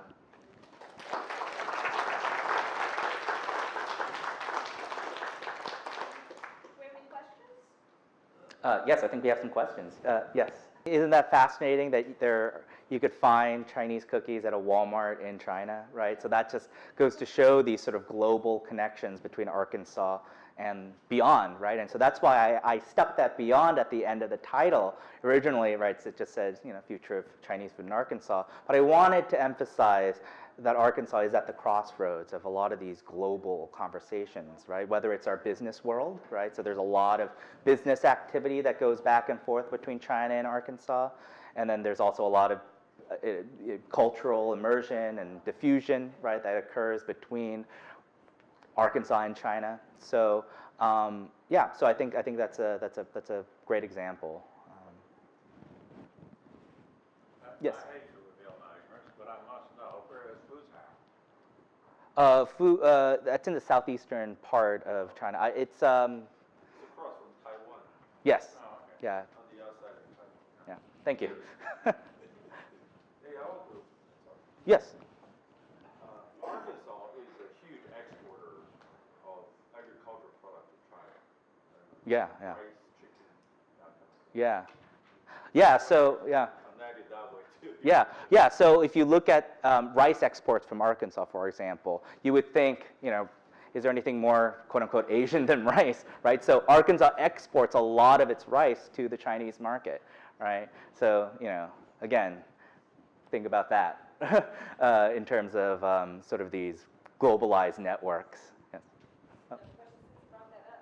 Have you done any research with how much Northwest Arkansas is flying in China, like the Walmarts were there? And I know Tyson has had some facilities or had gone over to help in some facilities in China with the chicken processing and the chicken plants. So have you done any research as to that? Not me personally, but I know there are some people in the sort of the business world who do look at that, who do look at those connections. Because where I was at in Zuji at Midwood Law, which was a total agricultural compound that I stayed on for there. And everything that we have in Lonoke County and in the Delta, they had the rice production, they had the goldfish and the koi, and then they had the blue lobster that looked like a crawfish, because it's like a crawfish, like a cross between a crawfish and a lobster. So just the connection there, because I felt like I was in the Delta when I went there the whole time. It was so hot, mosquitoes were evident and everything. It felt like I was in the Delta at home. Yeah, yeah. Are there any other questions? Yes. It's been mentioned that the Chinese grocery stores were serving a need for African Americans to purchase goods that they couldn't purchase at white grocery Yeah. stores. So then the issue becomes, after the civil rights movement and changes in legislation, were there fewer African Americans buying things at Chinese grocery stores in Arkansas, and did that have any impact on the grocery stores staying in business, going Sure. out of business? So I think by that point it was more about economics than about the racial dynamic. I mean, of course, the racial dynamics still exist, but by the time that a lot of the sort of Jim Crow laws were becoming sort of dismantled, this was also the start of supermarkets, right? And so supermarkets become, and the big chain corporate supermarkets begin to take over where a lot of people shop, and so there's some of that, and there's also just the families just moved on, right? Because they had gotten they had sent their children through college, and the kids from college who are now gone on to become doctors and lawyers and other successful people, they no longer want to come back down to the Delta to run grocery stores. So there's a little bit of that. There's the economics. Yeah. I mean, maybe people in the audience could kind of share some of those stories too. But yes. I do have a question. You were saying the Koreans are starting to take over in that trend at the grocery markets. Are they going to the food deserts in the major cities now? Or? Yeah. So you see some of that, particularly in the larger urban cities. In fact, I mean that's a very pronounced sort of train migration is taking over. Koreans are known as sort of middlemen. They're kind of drivers of the middleman economy, where they run these small sort of grocery stores in places that are underserved. So these food deserts. Yeah. I was just going to say, a lot of times, well, you said it's economics, and it was. Small grocery stores couldn't buy, unless you had great business, like $500 worth of groceries a week, So, because the big chain stores could order that much because they sold so much more and quicker. Yeah.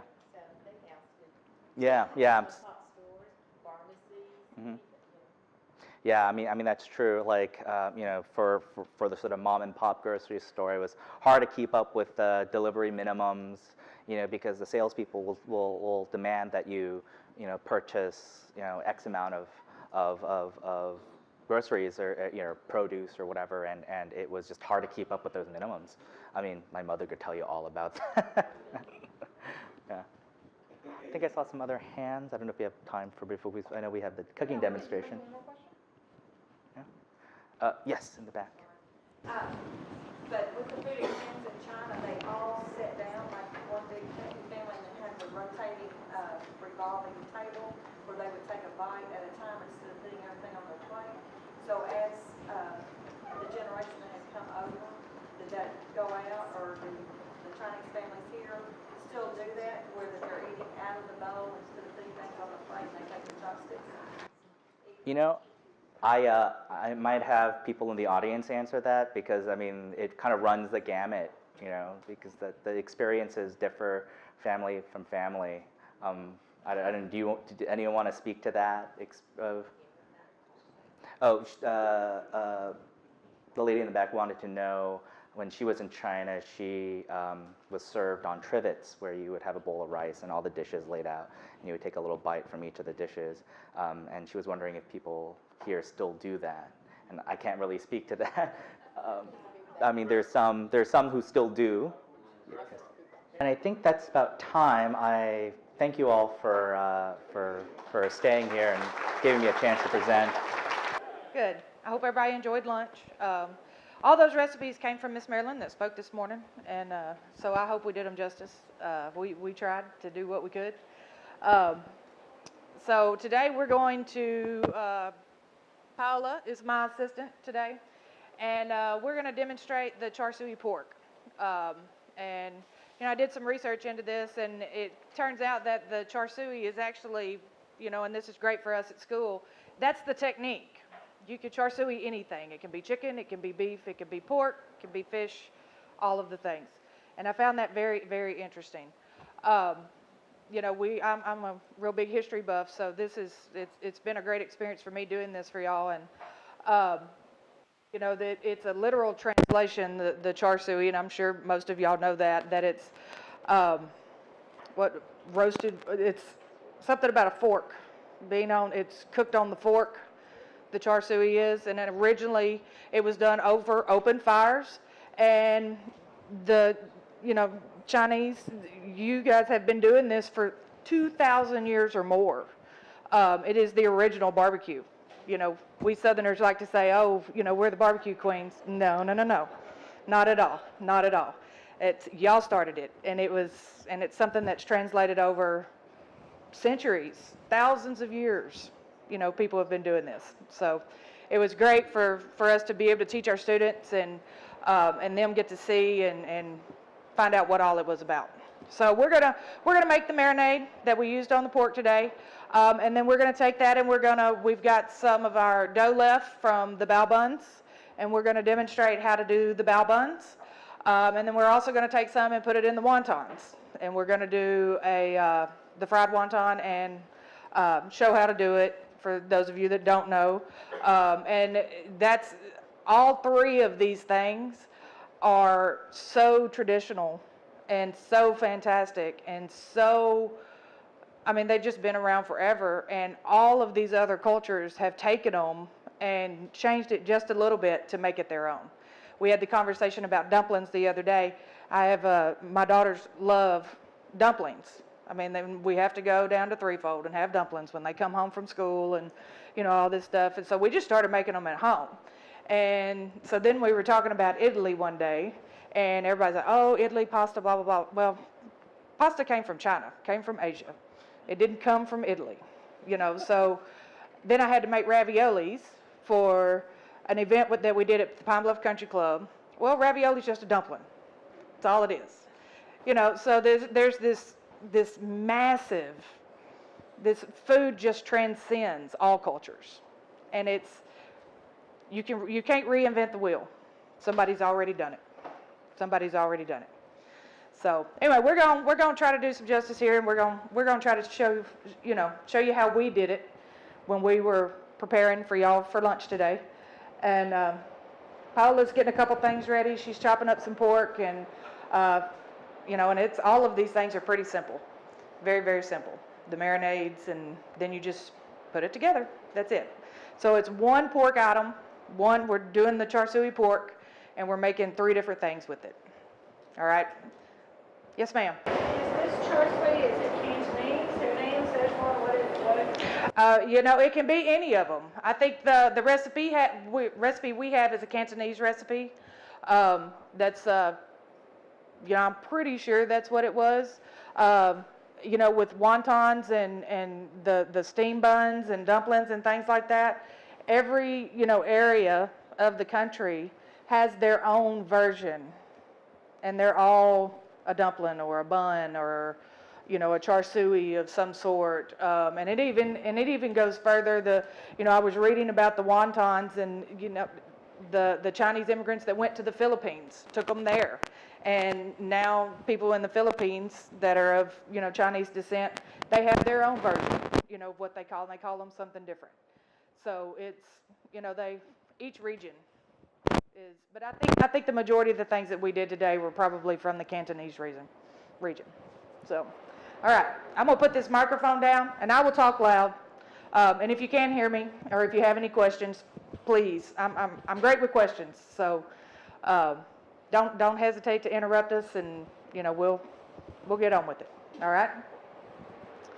Okay, so the marinade. It's a pretty simple marinade. The first thing everybody notices about it is that it's red.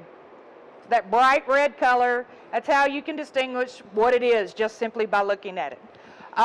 And yes, believe it or not originally, I'm sure, there's a red, it's like a bean paste, that originally is what gave it its color. And now, as we Americans have to Americanize everything, but now the red food coloring has come into play, and that's what we used. We used the red food coloring because I was unable to find that original style of bean paste. So we've got a number of things. We've got ginger, soy sauce, and I love the fact that there's some kind of wine or whiskey or sherry or something in all of the food. That's fantastic.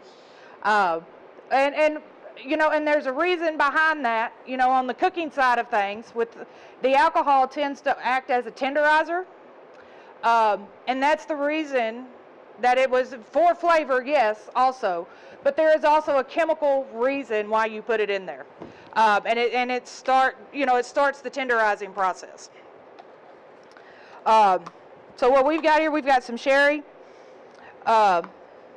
cooking sherry, and then we've got sugar and black pepper and ginger and garlic, and some hoisin. And hoisin, everybody always wants to know, well, what is that? Well, again, it's a type of bean paste, and it has lots and lots of different kinds of seasonings in it. I like to tell my students when we use it that it's kind of like a Chinese ketchup. Is that, or Chinese barbecue sauce, a little bit, if you will. Because they're trying to understand and figure out how to use it and what to do with it, and how they could do it. So, as you can see, we've already got some made up, and it's very red. Here at the school, we have this real high-octane gel food coloring. So it only takes a little bit. If you get a little heavy-handed with it, it'll make it this color. So, all right. So sugar. You got your sugar. Did we just dump it out? Here's some. All right. So we've got sugar and our sherry cooking wine, some black pepper,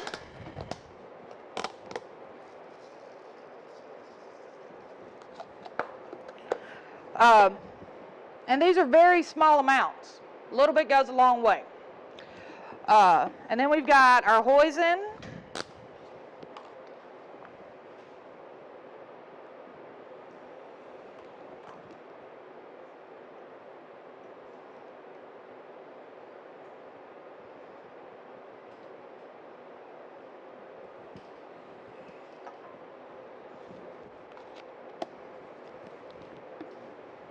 Start.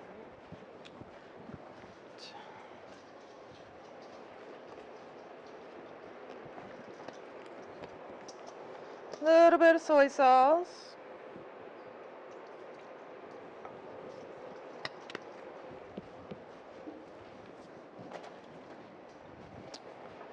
Green onions. Scallions, green onions. Those two are pretty much interchangeable anymore.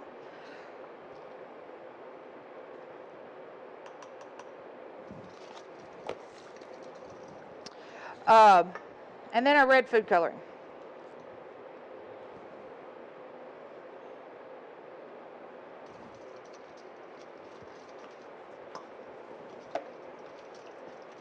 And immediately you can see that it changes.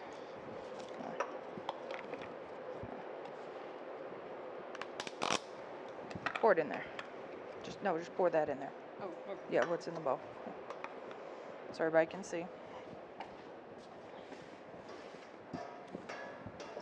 And this is something, usually when you marinate most meats, depending on what you're marinating it in, you want to do it overnight.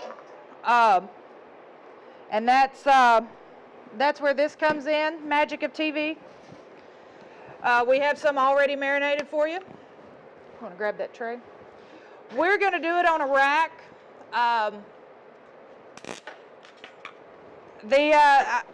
going to read this to you. Part of the recipe here is 6 #1 gem paper clips.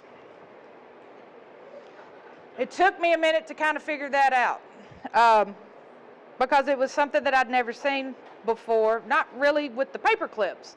But in our smoker, we have meat hooks that hang on bars and then everything drips down. Well, that is the same concept here. And that's what they used to do with it, is they would build their fire, hang it over the fire, and then it would all just drip down.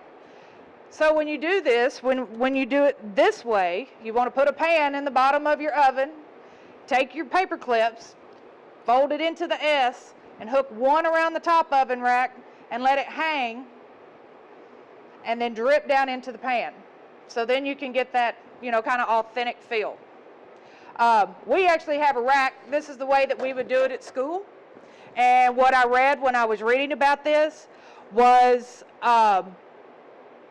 the purpose of hanging it versus putting it on the rack is even on this rack, and yes, it's off of the sheet pan, it doesn't allow the proper amount of air to circulate. It won't get as crisp because it will hold moisture underneath this rack. So the bottom side will not be crispy where the top side will be crispy. And that's the significance of hanging them in the oven, so the air is able to circulate all the way around.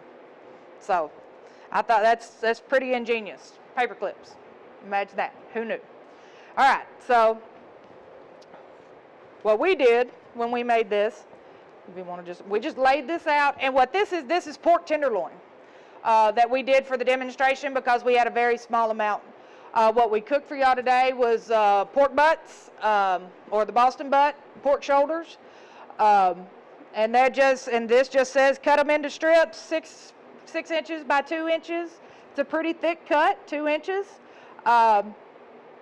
You know, and just try to make them uniform so they'll all kind of cook the same. And it was you could do this with pork belly, you can do it with pork tenderloin, you can do it with pork loin, you can do it with pork butts. I'm assuming if you could, you know, do it with ham, you can do it with anything. And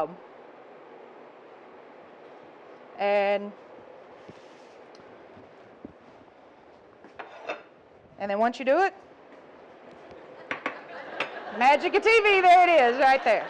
So, I would ask anybody if you wanted to taste it, but I hope everybody had some at lunch. So, and this is you know, some that we saved from your lunch. So it was fantastic.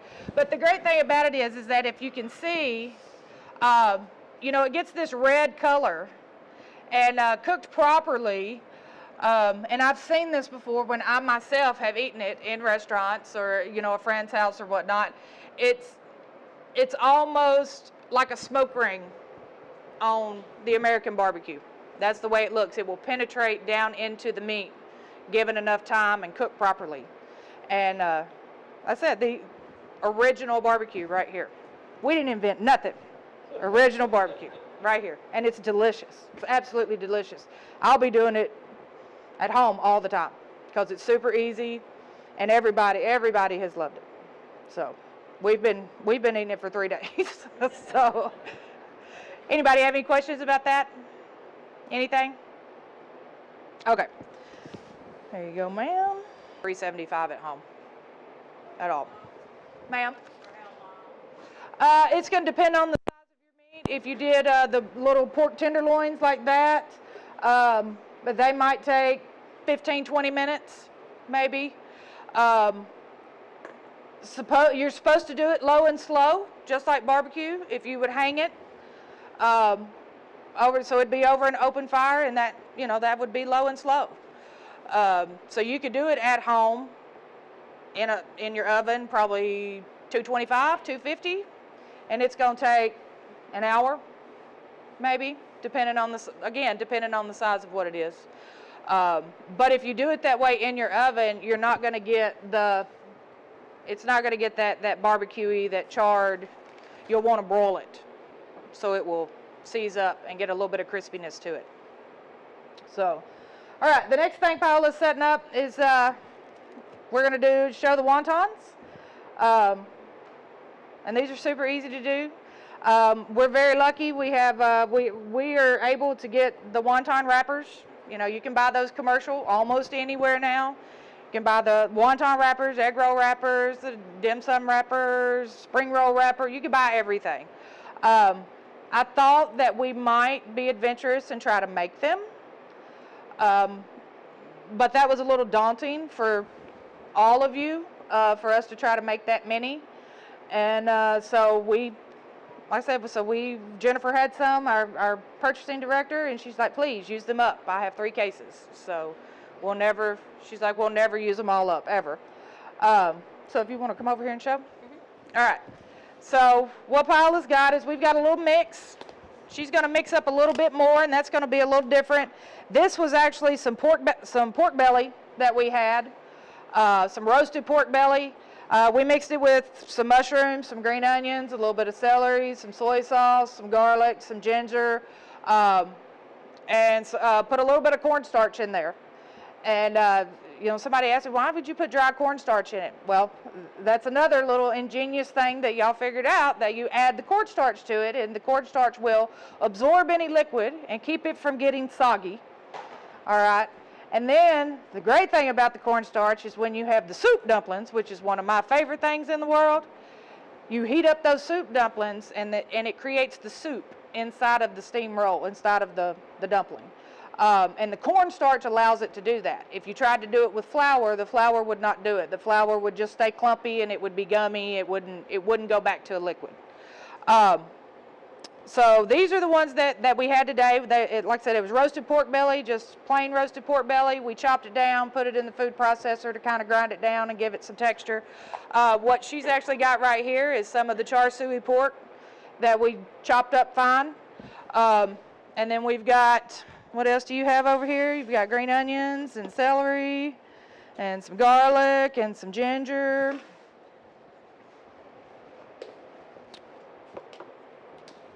And you just mix all that stuff up. You know, everything, the char siu pork and everything is already cooked, so you could taste it to see if you needed to add anything to it. The recipe that Miss Marilyn sent us had prawns in it, shrimp in it. We decided not to do that because of possible seafood allergies and things like that. So, you know, to accommodate such a great big crowd. And, you know, so that you would want to, we teach our students when you're making meatballs, when you're making sausage, when you're making things like that, take a little bit, fry it in a pan, then taste it. And then you can see where your mix is at and what you need to do to adjust it. So I don't know if that's a trick that anybody here's ever used, or if you just guess and go on. That's the way my mom would do it. Okay, yep, that looks good. We're going to make that.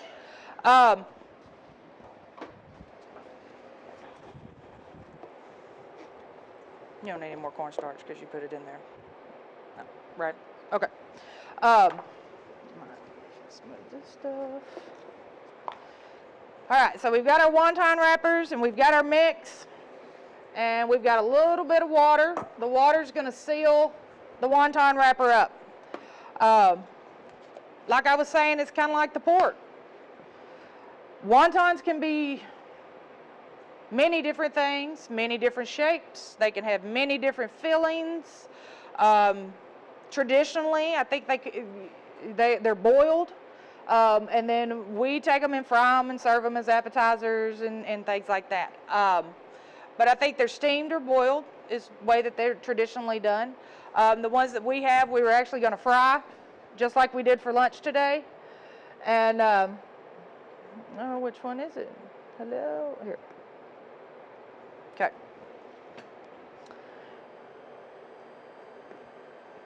Do that. All right. Get our induction burners going. So we have a steamer, a homemade steamer set up, and it's just, you know, a plate with holes in it, and then we've got some water and some ramekins down in the bottom to hold it. It's not sitting in the water. It says on our recipe for the steam buns, absolutely don't get water in the steam buns. And we had a real hard time with that because we don't have the actual steamer set up. Ma'am, should have told you. We may do. You know, that's what we do.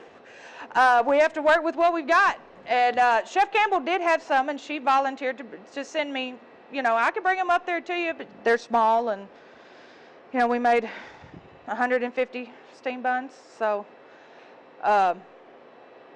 lots of hands make light work. That's what works out real well for us. So all she's doing is she's rubbed her, put her finger in the water and touched the edge, and then she's just folding them together. A little bit more water on each corner, and then just fold it into the middle.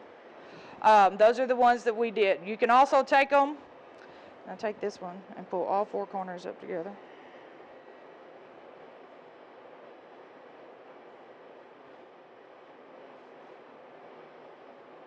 And then she's going to do this one. It's going to look a little bit like a little purse.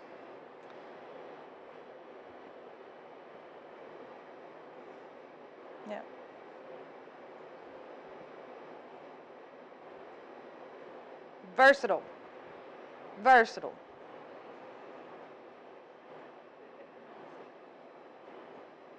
And then just take one and just gather it all up. Do another one, just like that.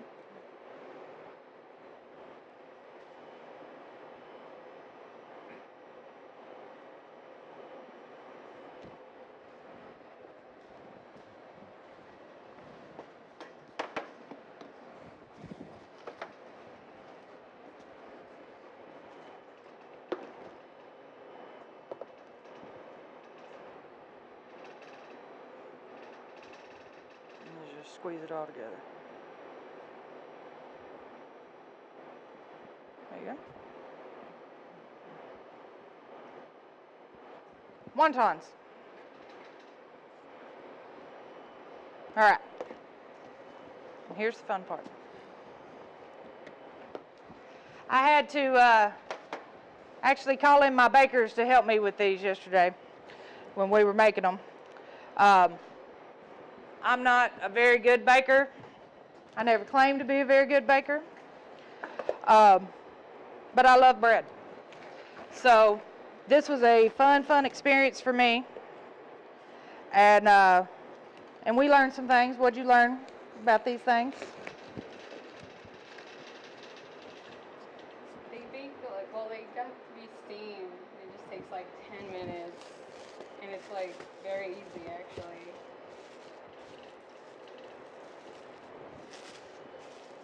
But what else did you learn? The way, whenever they're, I've never done this before, but to know that they are hugged, you just, pinch a little bit with your thumb, it will bounce back, and that's how you know that they are done. And also, like, Where's my lid? I don't know if y'all can tell in the buns, I had a hard time with the parchment paper on the bottom, so just be careful with them. They kind of ripped in the bottom, but it was an accident learned, but it was still good, so I hope y'all like them. We figured out that if you let them cool before you take them off the paper, then the paper will come right off. You let them cool. And we were trying to do it the opposite way. We were trying to get them out and take the paper off, and that doesn't work, so don't do that. All right, so here's our dough, and this is already risen and been punched down several times, and I love this dough. When we were making it yesterday, because we made so much, somebody walked in the kitchen and goes, "Oh, beer. Who's got beer?" And I found it very interesting that this particular recipe didn't have it in it, but when I was researching, a lot of them have both yeast and baking powder in them.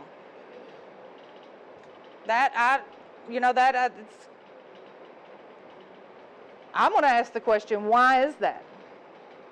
What does the combination of both do? Does anybody know? Because I couldn't in any of my reading or anything find out why it would have both yeast and baking powder in it. Okay, well, guess it's just one of those things.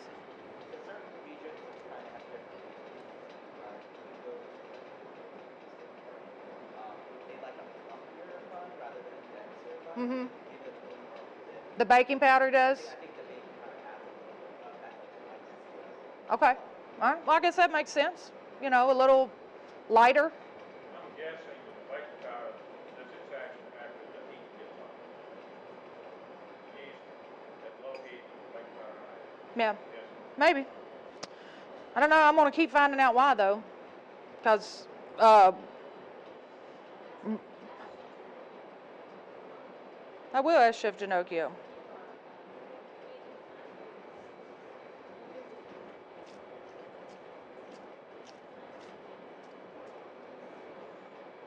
Okay. Yes, I need the knife. All right. So we're going to cut this down into portions. We figured it out that it's the size that we did. They were 1 ounce. The portions that we did, because we weighed them all to make sure that we get enough. And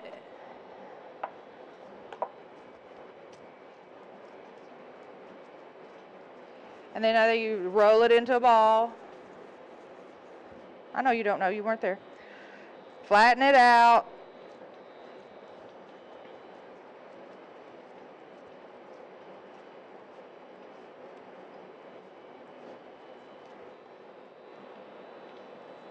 And this filling also has the dry cornstarch added to it. Well, it has cornstarch added to it. And then it's very important to let it cool. You can't put it in there hot. That doesn't work. We tried that, trying to rush around. But this has been cooled overnight, this filling has. And we chose to do the char siu filling. There were several different ones that we could have done. But we did the char siu because that was the meat that we had. And then you just, everything we saw, you just pull them together. We were not able to do the fancy fold. None of us were able to master that. And we actually liked them when you leave them just a little bit open. So they get down in there. And it's just like a little purse. Josh was actually the best at this, which was hard to believe. He actually made the prettiest ones. And should have got him over here to do this. But he's cleaning up. One thing that I noticed was a lot of them on one side, it would be super, super thick and then very, very thin. And those were the ones that were missing all the skin if you got it too thin on the bottom. So you want to try to get it as even as possible, the same thickness all the way around.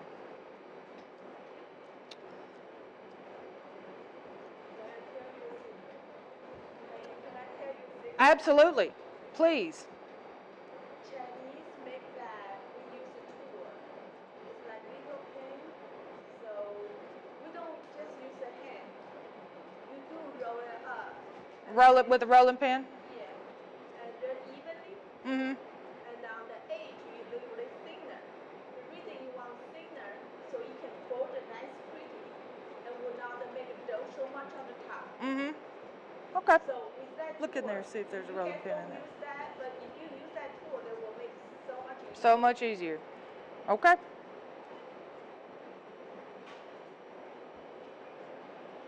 That's too big.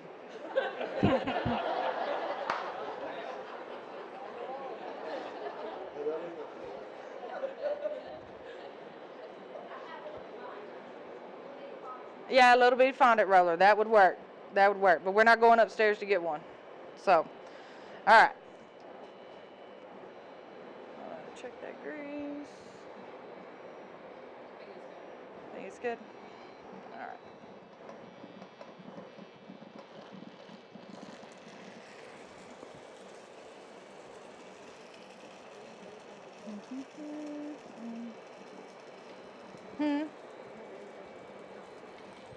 Well, you'll have to look and see.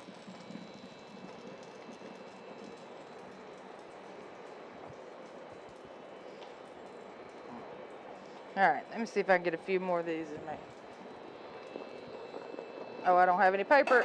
No. Is there any parchment paper in there? Anyone pull that out?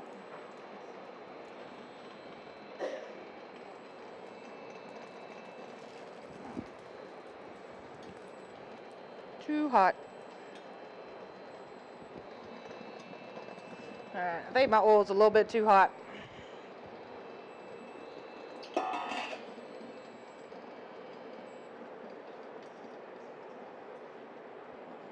Let it cool down for a minute. Little baby rolling pin is the trick. All this time, a little baby rolling pin. Okay. All right. See? Learn something every day. Does anybody have any questions? Anything? Sir? Absolutely.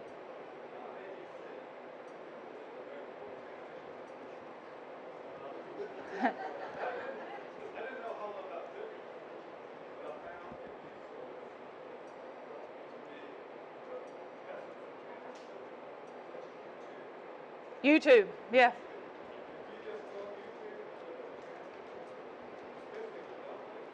Uh-huh.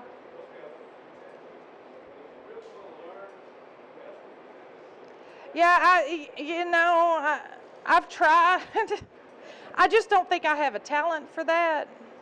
Because like I said, we make dumplings at home all the time, and I've tried all the fancy folds, and my fingers just won't do it. I mean, Wendy came in yesterday, and she's a baker, and she, picked up the dough. She's like, I got it, get away, because I'm just getting frustrated, just getting mad, just trying to, I don't know if the dough's going to be right, because I'm not a baker at all. And, she could just do it, no problem. No problem. And we looked up how many videos. I looked up lots of videos trying to figure out how to do these little folds and things like that, and I just don't have the talent for it. That's just not my thing. I can make them taste good. I can do that. That's my talent, making stuff taste good. So, I'm gonna keep trying though. I'm gonna keep trying. I'm not gonna give up. That's for sure. Yeah. And this is, we did the menu, I don't know, we started talking about the menu 6 weeks ago, 2 months ago. Yeah. We started talking about it then, but, yeah, but we didn't finalize anything until about 6 weeks ago, maybe a month ago. And, in between that, being, with my job as the director of catering here is, we did 120 for y'all today, but earlier in the week we've had lots of things going on. So the past 2 weeks I've really been working on this, making sure we get everything. And Miss Marilyn sent me the recipes, and we've tried out some things that she sent, and this is what we finalized on. And but it takes time to get good at it. You can't pick up, one wonton wrapper and fold a perfect wonton the very first time. That's not the way it works. And, I had, how many of us was there today? Yeah, there were 7 or 8 of us, and there's been 7 or 8 the whole time. That this is the first time that they've, done this style of cooking, doing this type of thing. And so it's been a real big learning experience for all of us, and we appreciate it, and look, and it's been a lot of fun, and we've learned a lot. So.